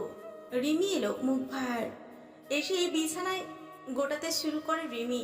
হামজা এগিয়ে গিয়ে পেছন থেকে জাপড়ে ধরলো রিমিকে, কাঁধের উপর থুতনি ঘষে বলল, কি হয়েছে ম্যাডামের? কথা না বলার ব্রত রেখেছেন নাকি? রিমি ছাড়ানোর চেষ্টা করলো হামজাকে। হামজা আরো শক্ত করে পেট চেপে ধরল। তার লোমশ বুকটা ঠেকলো রিমির পিঠে। দমলো না রিমি, মোচামুচি করছে খুব। হামজা এবার রিমির হাত দুটো মুঠো করে চেপে ধরে নিচের দিকে ঘোরালো। হামজা বিশাল দেহি শৈলে তুলনা নেহাতি ছোটখাটো অভিমানী মেয়েটা। হামজা কাপড় চিবিয়ে জিজ্ঞেস করলো, কি হয়েছে? এমন করছো কেন? আমার দিকে তাকাও রিমি। তীক্ষ্ণ চোখে তাকায় রিমি, জবাব দিয়ে চাওয়ার মতো শক্ত মুখে বলে, মাঝার ভাইকে মেরেছেন আপনি কেন?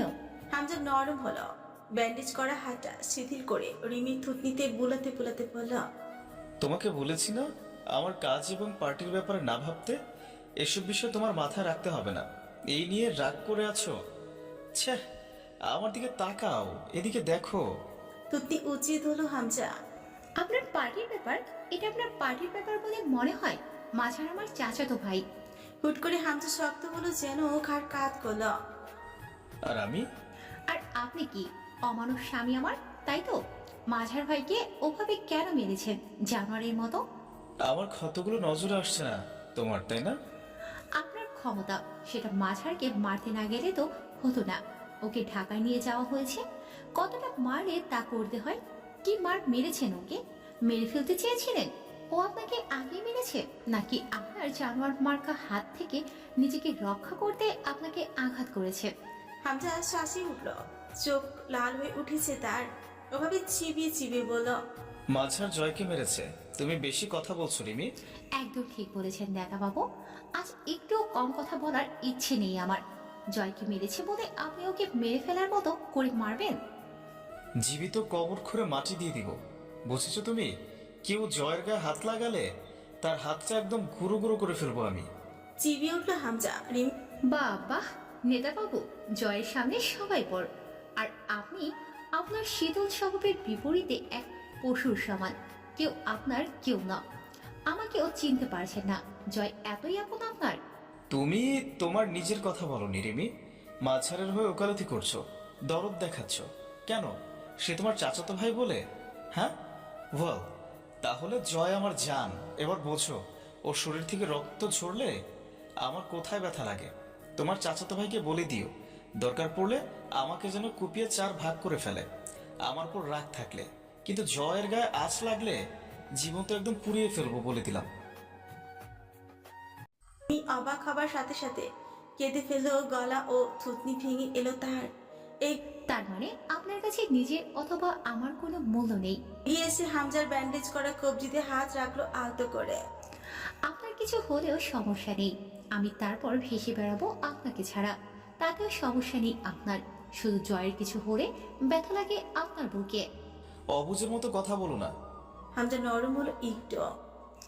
অবুঝের মতো তো এতদিন ছিলাম, আজ প্রথমবার বুঝলাম আমার জায়গাটা কোথায় আপনার জীবনে। আমি শুধুই একটা অপশন অথবা উদ্ভাস্ত হয়ে রয়ে গেছি আপনার কাছে। সামান্য এক জয়ের জায়গা নিতে পারিনি আপনার ভেতরে। আমায় রাগিও না রিমি, চেনুনি আমায়। একটা মানুষের ভেতরে সবার জন্য আলাদা আলাদা স্থান থাকে, জয়ের জন্য তেমনি আলাদা একটা বিশেষ স্থান আছে আমার ভেতরে। তার মানে এই নয় যে তোমাকে আমি ভালোবাসি না, ভালোবেসেই বিয়ে করে এনেছিলাম।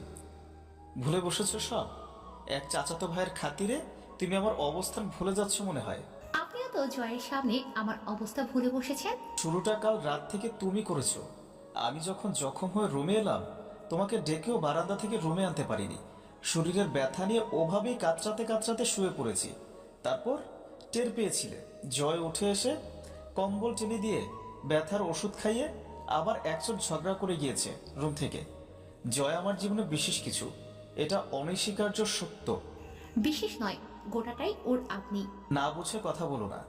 জয় পুরো দুনিয়ার জন্য জঘন্য এক ব্যক্তিত্ব হয়ে উঠলেও সেদিনও আমার কাছে এবং চিরদিন ও আদরের। লোকের সাপেক্ষে না, আমার সাপেক্ষে বিচার করলে ওকে ভালোবাসা আমার জন্য জায়েজ। কেন? সে কি এমন মহান লোক? কোনোদিনও শার্টটা খুলে পিঠের দিকে নজর দিও, এখনো দগদগে একটা ঘায়ের দাগ বয়ে নিয়ে বেড়াচ্ছে পিঠে। যখন তুমি এসেছিলে না আমার জীবনে, যখন নেতা হয়ে উঠিনি আমি, সেকালেও জয় নিজের শরীরে গুলি খেতে আমার সামনে এসে পিঠ পেতে দিয়েছিল। তখন আমি ছাত্রনেতা হয়ে উঠিনি। ওর সে পিঠ পেতে খাওয়া গুলি আজ আমায় বাঁচিয়ে না রাখলে তোমার ভালোবাসা অবধি পৌঁছাতাম না আমি। তার আগেই আমার কিচ্ছা ফুরিয়ে যেত। আমার বুকের গুলি পিঠে খাওয়া ওই নষ্ট ছেলেটাকে এ হামজা পাটোয়ারি খুব ভালোবাসে। ও আমার ফুফাতো ভাই না, আমার জান। পরবর্তীতে তুমি ওর বিপক্ষে কোনোদিন কথা বলতে এসো না রিমি। আমি চাই না এই নিয়ে কোনো ভাগাভাগি হোক। আমার জীবনে জয়ের তুলনা শুধুই জয়, ও আমার বিজয় জয়। রিমি যেন কেন ফুপিয়ে উঠল। হামজা দুটো শ্বাস নিয়ে রিমির একদম কাছে গিয়ে দাঁড়ালো। রাজনীতিবিদদের বউ হতে গেলে বহু পারিপার্শ্বিক বুঝ আর ধৈর্য থাকতে হয়। আমি ভাবতাম তোমার তা আছে, আজ তা ভুল লাগছে। মাঝার তোমার চাচাতো ভাই হওয়ার আগে আমার প্রতিপক্ষ, তার সঙ্গে ঝামেলা হলে তুমি তোমার স্বামী অথবা ভাই কার পক্ষে থাকবে সেটা তোমার বিষয়। কিন্তু আমি আমার গতিবিধি থেকে পিছুপা হতে পারি না। রাজনীতিতে চলতে গেলে বহু সম্পর্কের জবাই করে সামনে এগোতে হয়, এক পা করে। তাই আমি তাই করে গিয়েছি। তুমি জানো না সেসব। তাহলে জয়কে জবাই করেননি কেন আজব? ওর সাথেকার সম্পর্ককে জবাই করবেন কবে? কপাল জড়িয়ে ফেলল হামজা। খানিক পরে ধাতস্থ হয়ে জবাব দিল, ও কখনো আমার পথে বাধা হয়ে আসেনি। আর যদি আসে? কিছুক্ষণ রিমির জেদে মুখের দিকে চেয়ে থেকে হেসে ফেল হামজা। তুমি দেখছি জয়কে নিজের সতীনের মতো হিংসা করো। একরোখা কণ্ঠে বলল রিমি। তার চেয়েও খারাপ ভাবে। আমার ওকে সহ্য হচ্ছে না, একটুও না। কেন? ওর কাছে গিয়ে আপনি ভাগ হয়ে গিয়েছেন আমার থেকে। আজ আমার সাথে চোখ রাঙিয়ে আমাকে শাসিয়ে কথা বলতে দ্বিধা করেননি। আর কিছু বললে গায়ে হাতও তুলতেন। এবার হামজা একটু সপ্রতিভ হলো, কাছাকাছি গিয়ে দাঁড়িয়ে নরম সুরে নিজেকে উপস্থাপন করার সুরে বলল, এতটা নিচু আর কাপুরুষ আমি কখনোই হতে পারবো না যে কোনো নারী বিশেষ করে তোমার গায়ে হাত উঠবে। আর সবটাই ভুল ধারণা তোমার। অভিমানী জড়ানো কণ্ঠে বলল রিমি। তাই হোক, তবে এই ভুল নিয়েই বাঁচতে চাই। এতে ক্ষতিগ্রস্ত হবে তুমি। হামজা আজ বের হলো না। জয়কে কঠোর নিষেধাজ্ঞা দিল। সকাল 10টা অবধি ঘরে বসে থেকে দম আটকে গেল জয়ের। তরু এসে দুবার দেখে গেছে, ওষুধ দিয়ে গেছে সকালে। ছাদে গিয়ে বসলো। ছাদে দুটো বিভাজন, ছোট্ট এক টুকরো তরু চেয়ে নিয়ে ফুল গাছ লাগিয়েছে। বাকিটা ছাদটা জয়ের চিলে কোঠা, ছোট আম গাছ, কবুতরের খাঁচা। তরু এসেছিল কয়েকবার দেখতে। শরীর ভাঙা রোদে বসে আছে। তরু বলল, গোসল করবেন না? পানি ভরেছি। পরে করব, থাক। পা মেলে বসে বইয়ের চোখ বুলালো। গিটারটা তুলে নিয়ে গান গাইলো। তো কখনো ঠান্ডা হয়ে পড়ে থাকা চায়ের কাপে চুমুক দিচ্ছে। তরু এসে জিজ্ঞেস করলো, শরীর খারাপ লাগছে? না, 19 শতকের মেয়ে লোকের মতো ঘরবন্দি জীবন কাটাচ্ছি। তো শরীর আর মন আবার লুঙ্গি ড্যান্স দেবে নাকি এই অবস্থায়? যা তো তুই, কানের কাছে ঘ্যান ঘ্যান করিস না মা, মেজাজ চটে যাচ্ছে যে কোনো কিছুতেই, যা। দুপুর 1:30টার দিকে এই শরীরেই বেরিয়ে পড়লো বাড়ি থেকে। সম্ভব নয় এভাবে ঘরে পড়ে থাকা। হামজা তখন ব্যথার ওষুধ খেয়ে ঘুমাচ্ছে নিজের রুমে। বেশ ভালো রোদ বেরিয়েছে 2 দিন বাদে। আগে 2 দিন সূর্যের তেজ কম ছিল। ক্লাস শেষে বিল্ডিং থেকে বের হয়ে শহীদ মিনারের সম্মুখে এসে দাঁড়ালো অন্তু। অন্তু? পেছন ফিরে তাকালো অন্তু। প্যান্ট শার্টের ওপর সাদা রঙা বিশাল একটা শাল জড়ানো জয়ের শরীরে। উদ্ভট ব্যাপার, সাধারণত পরে লুঙ্গি। তাছাড়া কড়া রোদ বেরিয়েছে, তাতে চাদরের প্রয়োজন নেই। টিনায় চোখ নত করলো অন্তু। জয় সামনে এসে দাঁড়ালো। তোমার নাম কে রেখেছিল? আপনার কাছে প্রয়োজনীয় কোনো টপিক থাকে না, তাই না? অবশ্য যুক্তিযুক্ত বিষয় আপনার সাথে যায়ও না। তুমি শালি চটকানা খাবা, থাপড়ে তোমার মুখের নকশা বদলে দেই। তার আগে প্রশ্নের উত্তর দাও। অন্তু বিরক্তি গিলে চোখ বুঝে বলা, আব্বু রেখেছো, এখন আমি যাই। জয় যেন শুনতে পেল না শেষের কথাটা। তোমার বাপ এই ভেটকি মার্কার নাম ছাড়া মুল্লুক ঘুরে আর কোনো নাম পাই নাই। অন্তু আর্মিন, কিসের বেওরা নামের বাহার? অন্তু না উচকে তাকালো। বেউরা কি? তখন গিয়ে শুধরে দিয়ে আসতেন, তা তো আর দেননি। এখন সেই পুরনো পুঁথি গাওয়ার মানে হয় না। কোনো প্রয়োজন আছে আমার সঙ্গে? চমৎকার ভঙ্গিতে মাথা নাড়ল। আছে তো সুইটহার্ট, তোমার সাথে বহুত প্রয়োজন আছে আমার। তবে আপাতত কথা আছে তোমার সঙ্গে। উফ, আমার সঙ্গে কি কথা আছে আপনার? জয় পেছনের দলের উদ্দেশ্যে মুখ বেঁকিয়ে অসহায়তে ফান করে পড়ল। কেউ বোঝে একে আমার সাথে তেজ না দেখাতে, আমি ডিস্টার্ব হই খুব। অন্তু তাড়া দিল, জলদি বলুন, আমার কাজ আছে। জয় নাক টানলো আবারও। গলা স্বর বসে গেছে, শুনতে আতিফ আসলামের মতো লাগছে কণ্ঠস্বর। মোরে এত হুটোপাটা করলে তোমাকে দেখতে আরো বেশি গরম লাগছে সুইটহার্ট। সুইটহার্ট? কাক ঝাঁকালো জয়। ইয়াপ সুইটহার্ট, আমার সাপেক্ষে তুমি একখান সুইটহার্ট। আমি তো ভালো না মাগার, তোমার কাছে একটা সুন্দর মিষ্টি হৃদয় আছে, সুতরাং তুমি সুইটহার্ট অথবা মিষ্টি হৃদয়। কিন্তু তা ছিল হাসল। সেই সূত্র অনুসারে তো আমি সকলেরই সুইটহার্ট। জয় হুট করেই দাঁতে থত পিছল। জানে মেরে ফেলবো, খালাস হয়ে যাবে একদম দুনিয়া থেকে। আমি বাদে তুমি আর কার কার সুইটহার্ট আমি ডেকেছি এই নামে, সুতরাং শুধুই আমি ডাকবো। নিজস্বতা দেখানোর এই ভঙ্গিমাটাও কেবলমাত্র জয়ের রসিকতারই অংশ বুঝে অন্তু চুপ রইল। চলো কোথাও বসি। অন্তু হাসল। আপনার মাথা নষ্ট সিনিয়র। ঘাট নেড়ে সম্মতি জানায় জয়। ঠুকছো সিস্টার, তা একটু একটু অবশ্যই, তাই বলে তুমি খোটা দিতে পারো না আমায়। অন্তু সুন্দর করে হাসল। নাটক শেষ হয়েছে আপনার, শো শেষ হলে এবার আমি যাই। জয় মারির দাঁতে জিহ্বা ছেঁকে হাসল। নাটক ভালো লেগেছে তোমার? ভালো লাগলে আর একটু করি। খুব বাজে ছিল। জয় খাড় চুলকালো। শুনেছিলাম প্রেমে পড়লে মানুষের মেধা হারিয়ে যায়। আমারও নাটক কথার গুণ হারিয়ে গেছে। তোমার প্রেমে পড়ে উফ, কি যে প্রেম প্রেম পাচ্ছে তোমায় দেখে। ইচ্ছে করতেছে দাঁত চোপড়ার স্ট্রাকচার বদলে দিই। এত প্রেম কেন তোমার মধ্যে? প্রেমের গোডাউন যেন। জয় নাটক দেখে অন্তুর ঘৃণার উদ্বেগ পাওয়ার সাথে সাথে হাসিও পেল। একটা মানুষ কতটা খারাপ মানসিকতার হলে কাউকে জ্বালাতন করতে এমন বাজে পন্থা অবলম্বন করতে পারে। শহীদ মিনারের সিঁড়ির উপর বসলো জয়। বসার সময় চাদর উঠে যাওয়ায় ক্ষত দেখা গেল। পৈশাচিক এক আনন্দ হলো অন্তর। আরমিন, চলো বিয়ে শাদী করে ফেলি। কত বয়স হয়ে গেল আমার, কতকাল একা ঘুমাবো অত বড় বিছানায়। অন্তু অতি ধৈর্যের সাথে হাসল। ভাবনাটা ভালো, তবে সব ভাবনা বাস্তবায়িত করতে হবে কেন? ভাবনা বাস্তবায়িত না করলে চলে, কিন্তু চাহিদা সেটা পূরণ না করলে কি করে চলবে? ছোট উল্টে সায় দিল অন্তু। যুক্তি আছে যুক্তিতে। এই সৌভাগ্য আমার কোনো নেকির ফল যে আমি আপনার চাহিদা হয়ে উঠেছি। জয় বেশ উৎসাহিত কণ্ঠে বলল, এক্স্যাক্টলি, কোনো না কোনো নেকির কাজ তো করেছিলেই জীবনে। এই জন্যই তো আমি তোমার প্রেমে মজে যাচ্ছি দিন দিন। কি জাদুটাই করলে শালি তুমি, মেরে ফেলো আমায়। কবির একটু নড়ে চড়ে উঠলো, এবার কাশলো গলা খাকারি দিয়ে। যা দ্রুত পিছে ফেলল। কিরে, তুই আবার অস্ত্র বের করছিস নাকি? আরে সালা, প্রেমিকার প্রেমে মরা আর তোর মতো ব্রয়লারের অস্ত্রের আঘাতে মরা এক না রে পাগলা। তার উপর প্রেমিকার সামনে তোর হাতে জখম হয়ে মরলে মান ইজ্জত কিছু থাকবে? অন্তু জিজ্ঞেস করলো, আপনার জরুরি কথাটা বললেন না এখনো। I love you. প্রেমে পড়ে যাও আমার। অন্তু হাসলো। এই জনমে তো না।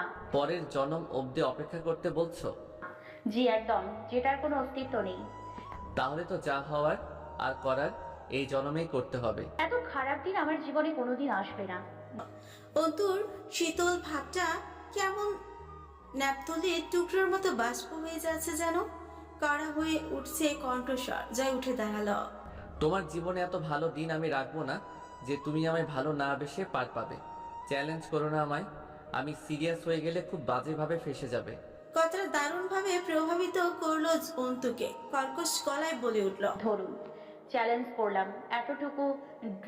এতটুকু দৃঢ়তা তো আমার এই আমির ওপর রাখি। এমন কোনো দুর্বলতার অস্তিত্ব নেই এই জগতে যেটা আপনার মতো সভ্যতাহীন আদিম পশুকে ভালোবাসতে বাধ্য করতে পারে আমায়। যেখানে স্বয়ং মৃত্যুকে আমি চ্যালেঞ্জ করছি, এর প্রেক্ষিতে মরণ স্বীকার করলাম আপনার কথার বিপরীতে। সতর্ক করার মতো করে শান্ত স্বরে বলল জয়। আরমিন, তোমার এসব কনফিডেন্স আমায় আবার সিরিয়াস না করে তোলে। দেখো, অটল হলো অন্তুর কণ্ঠস্বর। আপনার এই কথাই আমার জিদের আগুনে কেরোসিনের দ্রবণ ঢালছে। খুব খারাপভাবে হারবে তুমি। খুব ভালোভাবে পিছু হটছেন আপনি। আমার মান মর্যাদা ও সম্মান ছাড়া আমার এই গোটা জীবনে দ্বিতীয় কোনো পিছুটান বা দুর্বলতা রাখিনি আমি। জয় আর কথা বলল না, চমৎকার মুচকি হাসল। রাবেয়া বেলা 11টার দিকে মায়ের বাড়ি গেলেন। বড় ভাইয়ের কাছে কিছু ধার পাওয়া গেলে তাও পানাদারের একটু ঠেকানো যাবে, সময় পাওয়া যাবে। চাই আমজাদ সাহেবের অরাজি গম্ভীর মুখ দেখেও গেছেন রাবেয়া। অন্তুও চলে এলো। আব্বুর উদ্বিগ্ন মুখ আর কাতর চোখের চাহনি ভালো লাগে না। বছর খানেক আগে রাবেয়ার পিত্তথলিতে পাথর ধরা পড়ল। তৎক্ষণাৎ সার্জারি করিয়েছিলেন আমজাদ সাহেব। আব্বু আম্মু দুজনেরই হাই ব্লাড প্রেশার। ঔষধ পানির খরচা, অন্তুর পড়ালেখা, যাবতীয় দরকার গোটা সংসারের সবই বহন করছেন আমজাদ সাহেব। সব করতে ঋণ করতে হয়েছে আমজাদ সাহেবকে। অন্তিক একটা দোকান করছে বড় বাজারের মধ্যে। অন্যরা তার চেয়ে ছোট ব্যবসা করে মাসে লাখ টাকা আয় করছে। অন্তিকের দোকান দিন দিন খালি হচ্ছে, পুঁজি সহ নেই হয়ে যাচ্ছে। বাড়িতে টাকা পয়সা দেয় না অন্তিক। আমজাদ সাহেবও চান না এখনো তিনি যেন বাড়ির একমাত্র কর্তা, অথচ চাকরি থেকে রিটায়ার করেছেন বহুদিন আগেই। তার কর্ম বিশেষ উচ্চপদস্থ ছিল না, স্কুল মাস্টার। পুরো পরিবার সহ অন্তিকের বউয়ের ভারটাও নিশ্চুপ বহন করছেন তিনি। অন্তিক নিজের এই লালবাতি জ্বালা ব্যবসার ব্যাপারে কোনো আলাপ আব্বুর সাথে করে না। অন্তিক অকালে বউ আনার পর স্বপ্ন ভাঙা আমজাদ সাহেবের মার্জিয়ার সামনে দাঁড় করিয়ে দুটো থাপ্পড় মেরে বলেছিলেন, খেতে দিবি কোত্থেকে? সেই তো আমার ঘাড়ে চড়ে বসবি, অন্য উপায় আছে? আর কত দিকে যাব এই সামান্য কামাই নিয়ে? এই আমি তোকে জন্ম দিয়েছিলাম, 2 হাতে এতদূর টেনে এনেছিলাম, তোকে নিয়ে রাতভর স্বপ্ন বুনেছি জালের মতো। বিশ্বাস করার উপায় রাখিস নিয়ে আসছে সব। ইচ্ছে বহুত ছিল, সেসব এক লোহমায় গুরু করতে বাঁধেনি তো বিবেকে, না? বিবেক থাকলে হয়তো বাধ্য। বয়স কত হয়েছে, বিয়ে করে এনেছিস, তাও আবার আমার নামের সম্মান ডুবিয়ে। কি কাজ করিস? বউকে খাওয়ানোর মুরদ আছে তোর? চাকরি বাকরি করার যোগ্যতা হয়েছে? আমার ছেলে এমন মূর্খ হবে তা জানলে হয়তো তোকে দুনিয়াতেই আনতাম না। অন্তু প্রথমবার সেদিন আব্বুকে নিজের অভিজাত ব্যক্তিত্ব থেকে বেরিয়ে প্রথমবার এমন কম দামি সাধারণ বাক্য, মূর্খ সরল ধরনের কথা বলতে শুনেছিল। এরপরের দিন থেকে আজ অব্দি চুপচাপ সব ভার বহন করেছে, কোনো অভিযোগ আর করেননি দ্বিতীয়বার। কিন্তু অন্তিক বোধহয় বাপের সাময়িক ক্ষোভকে ধরে রেখে কিছু বিচ্ছেদমূলক কাজ করে বসেছিল। একই বাড়িতে থাকে, সামনে দিয়ে আসা যাওয়া করে, মাথা তুলে তাকায় না, আব্বুর সাথে কথা বলে না, ধার ধারে না কোনো কিছু। সে যে আছে দুনিয়াতে তার অস্তিত্বের খোঁজ পাওয়া মুশকিল।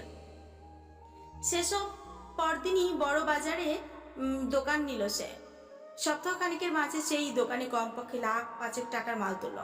টাকা কোথায় পেয়েছে তার হদিস কেউ জানে না। আর না জানার জন্য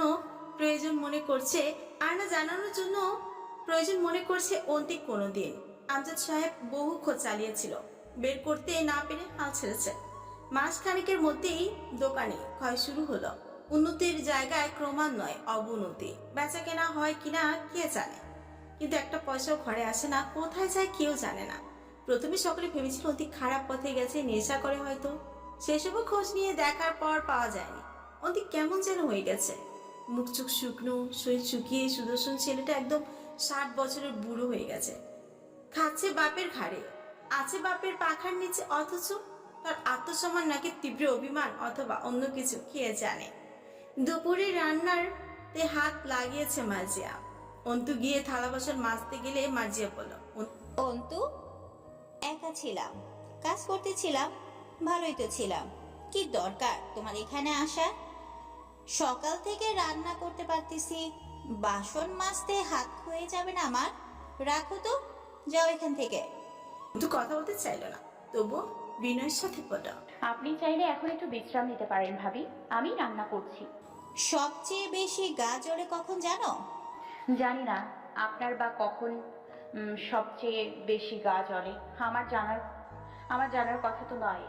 মার্জিয়া দাঁত খেছে, আবার সামলানো নিজেকে। তোমার সামনে আসলে, তুমি যতক্ষণ সামনে থাকো আমার গা তীর তীর করে পড়ে, বিশেষ করে তোমার শান্ত নরম কথায়। অন্তু আস্তে করে বলল, আচ্ছা বুঝতে পেরেছি। থালা বাসন মাজা হলে রান্নাঘরে ছড়িয়ে থাকা কৌটো বিভিন্ন জিনিসপত্র গুছিয়ে রাখতে লাগলো। মার্জিয়া বলল, আমার চাচাতো ভাইকে পছন্দ হয়নি তোমার? হয়নি এমন নয়। তাহলে কোনো জবাব তো দিলা না? আসলে ভাবি, এখন বিয়েই করতে চাই না আমি। বিয়ে করার মতো হলে তো আর ভেগে যাব না। আপনারা যেখানে খুশি ভালো মন্দ বুঝে দেবেন। ভেঙে যাবে না তার গ্যারান্টি কি?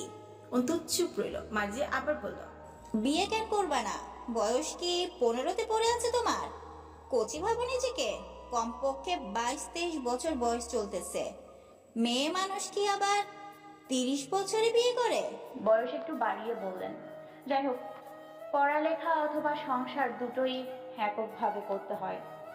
আউটসাইড পিছুটা নিয়ে দুটোর কোনোটাই ভালো হয় না।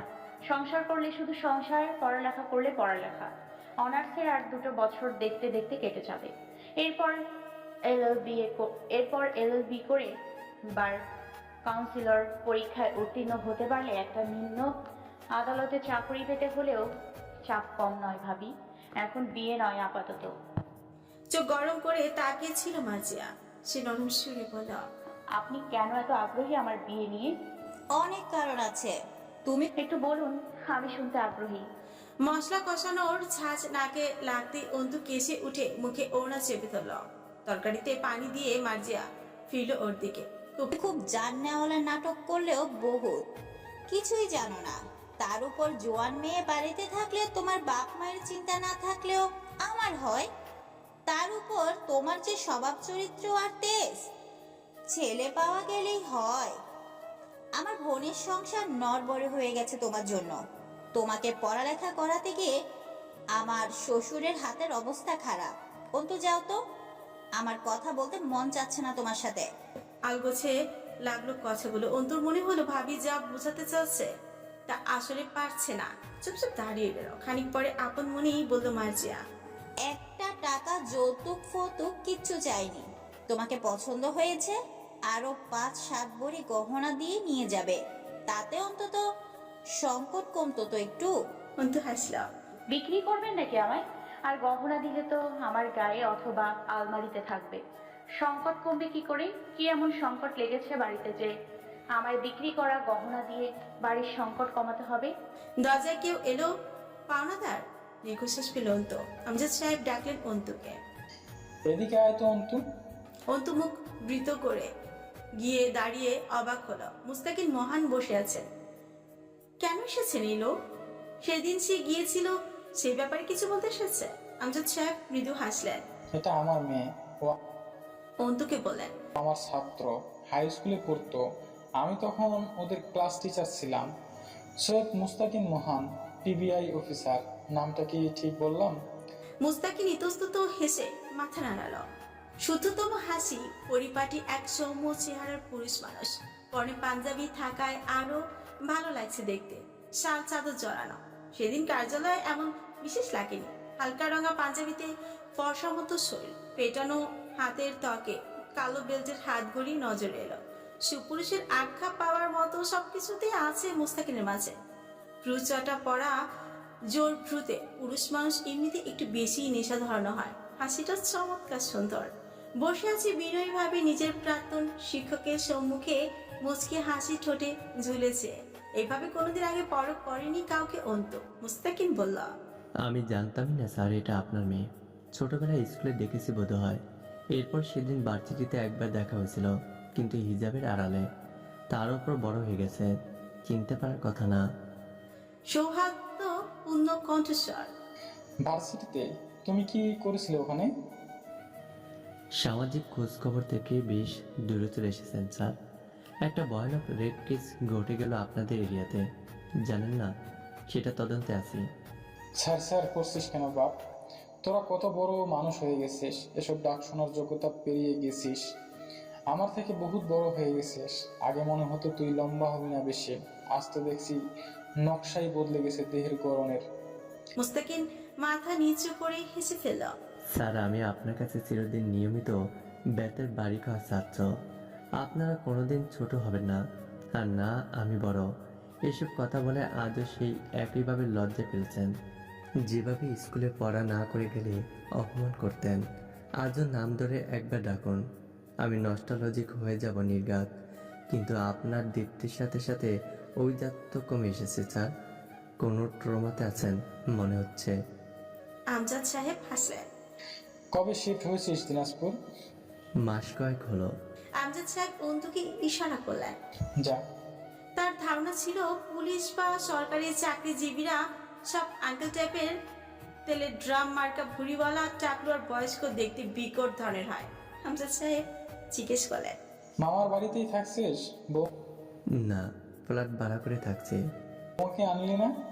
ছেলে মেয়ে কয়টা হয়েছে? কবে মরে টরে যাবো? দেখা করতে এলো না ওরা বাপের বুড়ো সারের সাথে? গম্ভীর মানুষটার এই সহজ দিকটা অনেকেরই অজানা, অথচ মুস্তাকিন খুব জানে স্যারের এই মুক্তমনা হাস্যজল রূপকে। হেসে ফেল ও। স্যার আগে এটা তো জিজ্ঞেস করতেন, বিয়ে করেছে কিনা? আমজাদ সাহেব গম্ভীর হলেন। বয়স কত তোর? কত বলে মনে হয় স্যার আপনার? আমজাদ সাহেব আপাত মস্তক দেখে বললেন, আন্দাজ করে কথা বলার অভ্যাস নেই আমার, তবে দেখতে বেশ ফিটফাট হয়েছ। আগে তো মোটু ছিলে, শরীরের মেদ নেই হয়ে গেছে, শুধু বড় বড় চোখ দুটো আছে। মুস্তাকিন কপালে আঙুল ঘষতে ঘষতে ধীরে ধীরে হেসে ফেলল। লজ্জা পাচ্ছি স্যার। আমজাদ সাহেব বললেন, কন্যা রাশি তোর? মুস্তাকিন এবার শব্দ করে হেসে উঠল। নিঃশব্দে হাসলেন আমজাদ সাহেব। মুস্তাকিন মুগ্ধের মতো চেয়ে রইল গৌরাঙ্গ মানুষটির সুলভ হাসির দিকে। তরতরে তেজি হাসি স্যারের। মুস্তাকিনের সবচেয়ে প্রিয় শিক্ষক সর্বকালের সব শিক্ষকদের মাঝে। হালকা মেহেদি রঙে রাঙানো দাড়িতে সাদা লুঙ্গির সাথে পতুয়া পরা লম্বা আত্মবিশ্বাসী পুরুষটি মুস্তাকিনের বারবার মুগ্ধ করে। মুস্তাকিন হাসি থামালো। কেন স্যার, ছেলেদের লজ্জা পাওয়ার অধিকার নেই? অন্তর ট্রে ভর্তি নাস্তা আনলো। মুস্তাকিন বলে উঠল, স্যার এটা ঠিক হলো না। আমজাদ সাহেব গম্ভীর হলেন। এখন তুই আমায় ঠিক ভুল শিখা। স্যার তা বলিনি আমি। আপাতত আর কিছু বলতে হবে না এই ব্যাপারে। তুলে নিয়ে এক এক করে। আম্মা, পানি দিলি না? অন্তু পানি আনতে গেল। আমজাদ সাহেব বললেন, একসাথে দুপুরের খাবার খাওয়ার সময়টুকু হবে। ভারী শুনল কথাটা। মুস্তাকিন চুলকে হাসল। এভাবে বললে সময়ের সাহস নেই না হওয়ার। কেকের এক পিস উঠিয়ে নিয়ে হাতে রেখে বলল, অন্তিকের কি খবর? আমি ভেবেছিলাম না তুমি প্রশাসনে ঢুকবে। মুস্তাকিন বুঝলো স্যার কথা এড়াতে চাচ্ছেন। সেও আর গেল না ওদিকে। আমি নিজেও ভেবেছিলাম না, অথচ ছোট চাচা বদলিত হয়ে গেল আর অমত করিনি। বিয়ে শাদী করবি না? স্যার একবার তুমি বলেছে, একবার তুই বলছে। বেশ উপভোগ্য লাগলো বিষয়টা। কেকের টুকরো চিবিয়ে জবাব দিল, ভাবিনি এখনো। ভাবার সময় আসছে না যাচ্ছে? সময় কথায় সংসারকে সময় দেওয়ার মতো। সারাদিন দৌড়ের উপর আছি। আমার তো জিনের মতো উপরে ঘাড়ে ভর করে আছে। 3 বেলা ফোন করে কান চিবোচ্ছে। দুপুরে খাবার বেড়ে দিতে মার্জিয়া এলো না। অজ্ঞতা অন্তুকেই তদারকি করতে হলো। আব্বুই তুলে তুলে খাওয়াচ্ছিল, সে হাতে হাতে সাহায্য করলো। মাঝে মধ্যে আব্বুর পুরনো ছাত্র আসে আব্বুর কাছে। এরকম সচরাচর দেখা যায় না। ছাত্ররা সচরাচর শিক্ষকদের ভুলে বসে, অথচ আমজাদ সাহেব শিক্ষকদের চেয়েও বড় কিছু তার ছাত্রদের কাছে। অন্তু গরুর মাংস তুলে দিল তার প্লেটে। সঙ্গে সঙ্গে মুস্তাকিন মুখে তুলল, গরুর মাংসের সমস্যা আছে আমার, খাই না। শুনে দিবি তো? আচ্ছা, আর একটা পরিষ্কার প্লেটে নতুন করে ভাত তুলে দে। মুস্তাকিন বাধা দিল, ব্যাপার না, তার প্রয়োজন হবে না। আপনি শুধু মাংস তুলে নিন। অন্তু একটু অপ্রস্তুত হলো। মাংস কি করে তুলবি? চামচ দিয়ে তুলতে গেলে মুস্তাকিন হাসল। হাত দিয়ে তুলুন না, পাত থেকে চামচ দিয়ে মাংস তোলা যায়। প্লেট থেকে হাত দিয়ে মাংস তুলে নেওয়ার পর অন্তুর শরীরে অস্বস্তি জেগে বসলো। খাওয়া শেষ করে হাত মোছার জন্য গামছা ছিল মুস্তাকে। অন্তুর মনে হলো আগে যে দুদিন মুস্তাকিনকে দেখেছে খুব পেশাগত শক্ত লেগেছিল, আজ তা একদম লাগছে না। সহজ মিশুক ও ব্যক্তিসুলভ লাগছে। তোয়ালেতে হাত মুছে সেটা আবার অন্তুকে ফেরত দেওয়ার সময় অন্তুর দিকে তাকিয়েছিল মুস্তাকিন বেশ বেলাহাস দৃষ্টি। অন্তুর মুখ দেখতে পাওয়া যাচ্ছে না। এই বিষয়টা যেন মুস্তাকিনের কৌতূহল ও অনুরাগ বাড়িয়ে তুলল। অন্তু দিকে মনোযোগী হতে। অন্তুর চেয়ে বেশ খানিকটা লম্বা মুস্তাকিন। প্রশাসনের লোকেদের একটা নির্দিষ্ট লম্বা উচ্চতা থাকে। একটা ঢোক গিল মুস্তাকিন। ওনায় আড়াল করা মুখের ওপর দেখতে পাওয়া চোখ দুটোকে গিলে নিল বোধহয়। বেশ অস্বস্তিতে পড়ল অন্তু। আমজাদ সাহেব হাত ধুতে রান্নাঘরে উঠে গেছে। ভিমবার লাগিয়ে হাত ধোয়ার উদ্দেশ্যে মুস্তাকিন অন্তুকে জিজ্ঞেস করলো, কোন ইয়ারে পড়ছেন? সেকেন্ড ইয়ারের ইয়ার ফাইনাল দেব। কোন অনুষ্ঠে? LLB। বাপরে, হবু উকিল ম্যাডাম। অন্তু কি হলো জানা নেই, কেমন আড়ষ্টতা ভর করলো। মাথাটা নত করে মৃদু হেসে ফেললো ও। এই প্রথম বোধহয় সে আর 5টা মেয়ের মতো কারোর সামনে বেশ অপ্রস্তুত আর সুকুঞ্চিত হয়ে পড়েছে। মুস্তাকিন নিজেও আওয়াজে বলল, এই জন্য সমাজের কুকৃতি নিয়ে বেশ ক্ষোভ আছে আপনার মাঝে। অন্তু কথা ঘোরালো, আমি আপনার অনেক ছোট বোধ হয়। আপনি বলছেন শুনতে ভালো লাগছে না। ঘাড় চুলকালো মুস্তাকিন। খুব বড় না, মানে অতটা অন্তত বড় না যে চোখে লাগবে। আমি যখন 8-এ পড়তাম আপনি 3 অথবা পড়েছিলেন বোধ হয়। মনে নেই। আমি মেয়েদের তুমি বলতে পারি না, নিজের কাছে খুব লেম লাগে ব্যাপারটা। এরা মায়ের জাত, এদের সামনে খুব কুকড়ে যায় আমার তেজ আর শক্তি। বলা চলে মেয়ে জাতিকে ভয় পাই আমি।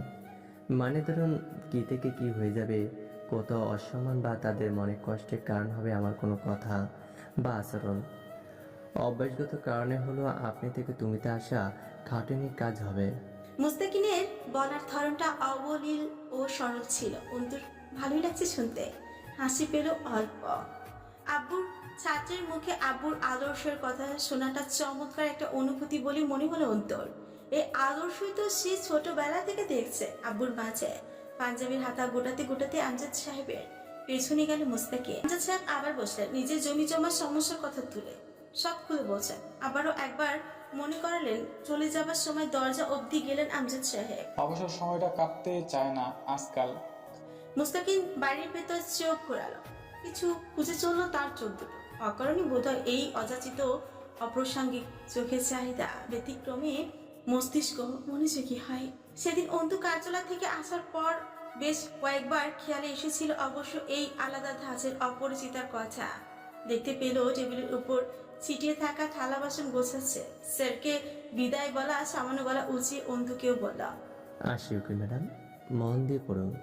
আউটসাইডের চিন্তা না করলে বোধ হয় আপনার জন্য ভালো। সমাজ দেখার জন্য আমরা আছি।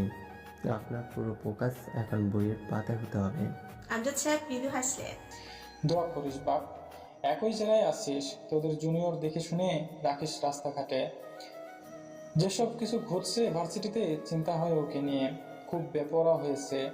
বেপরোয়াপনা সাধারণত আজাব বয়ে আনে। মুস্তাকিন আবার একবার তাকালো অন্তুর দিক। আপনার মতে হয়েছে স্যার। আসি, ফ্ল্যাটে যাবেন সময় করে। এক কাপ চা খেয়ে আসবেন ছাত্রের হাতে। অন্তু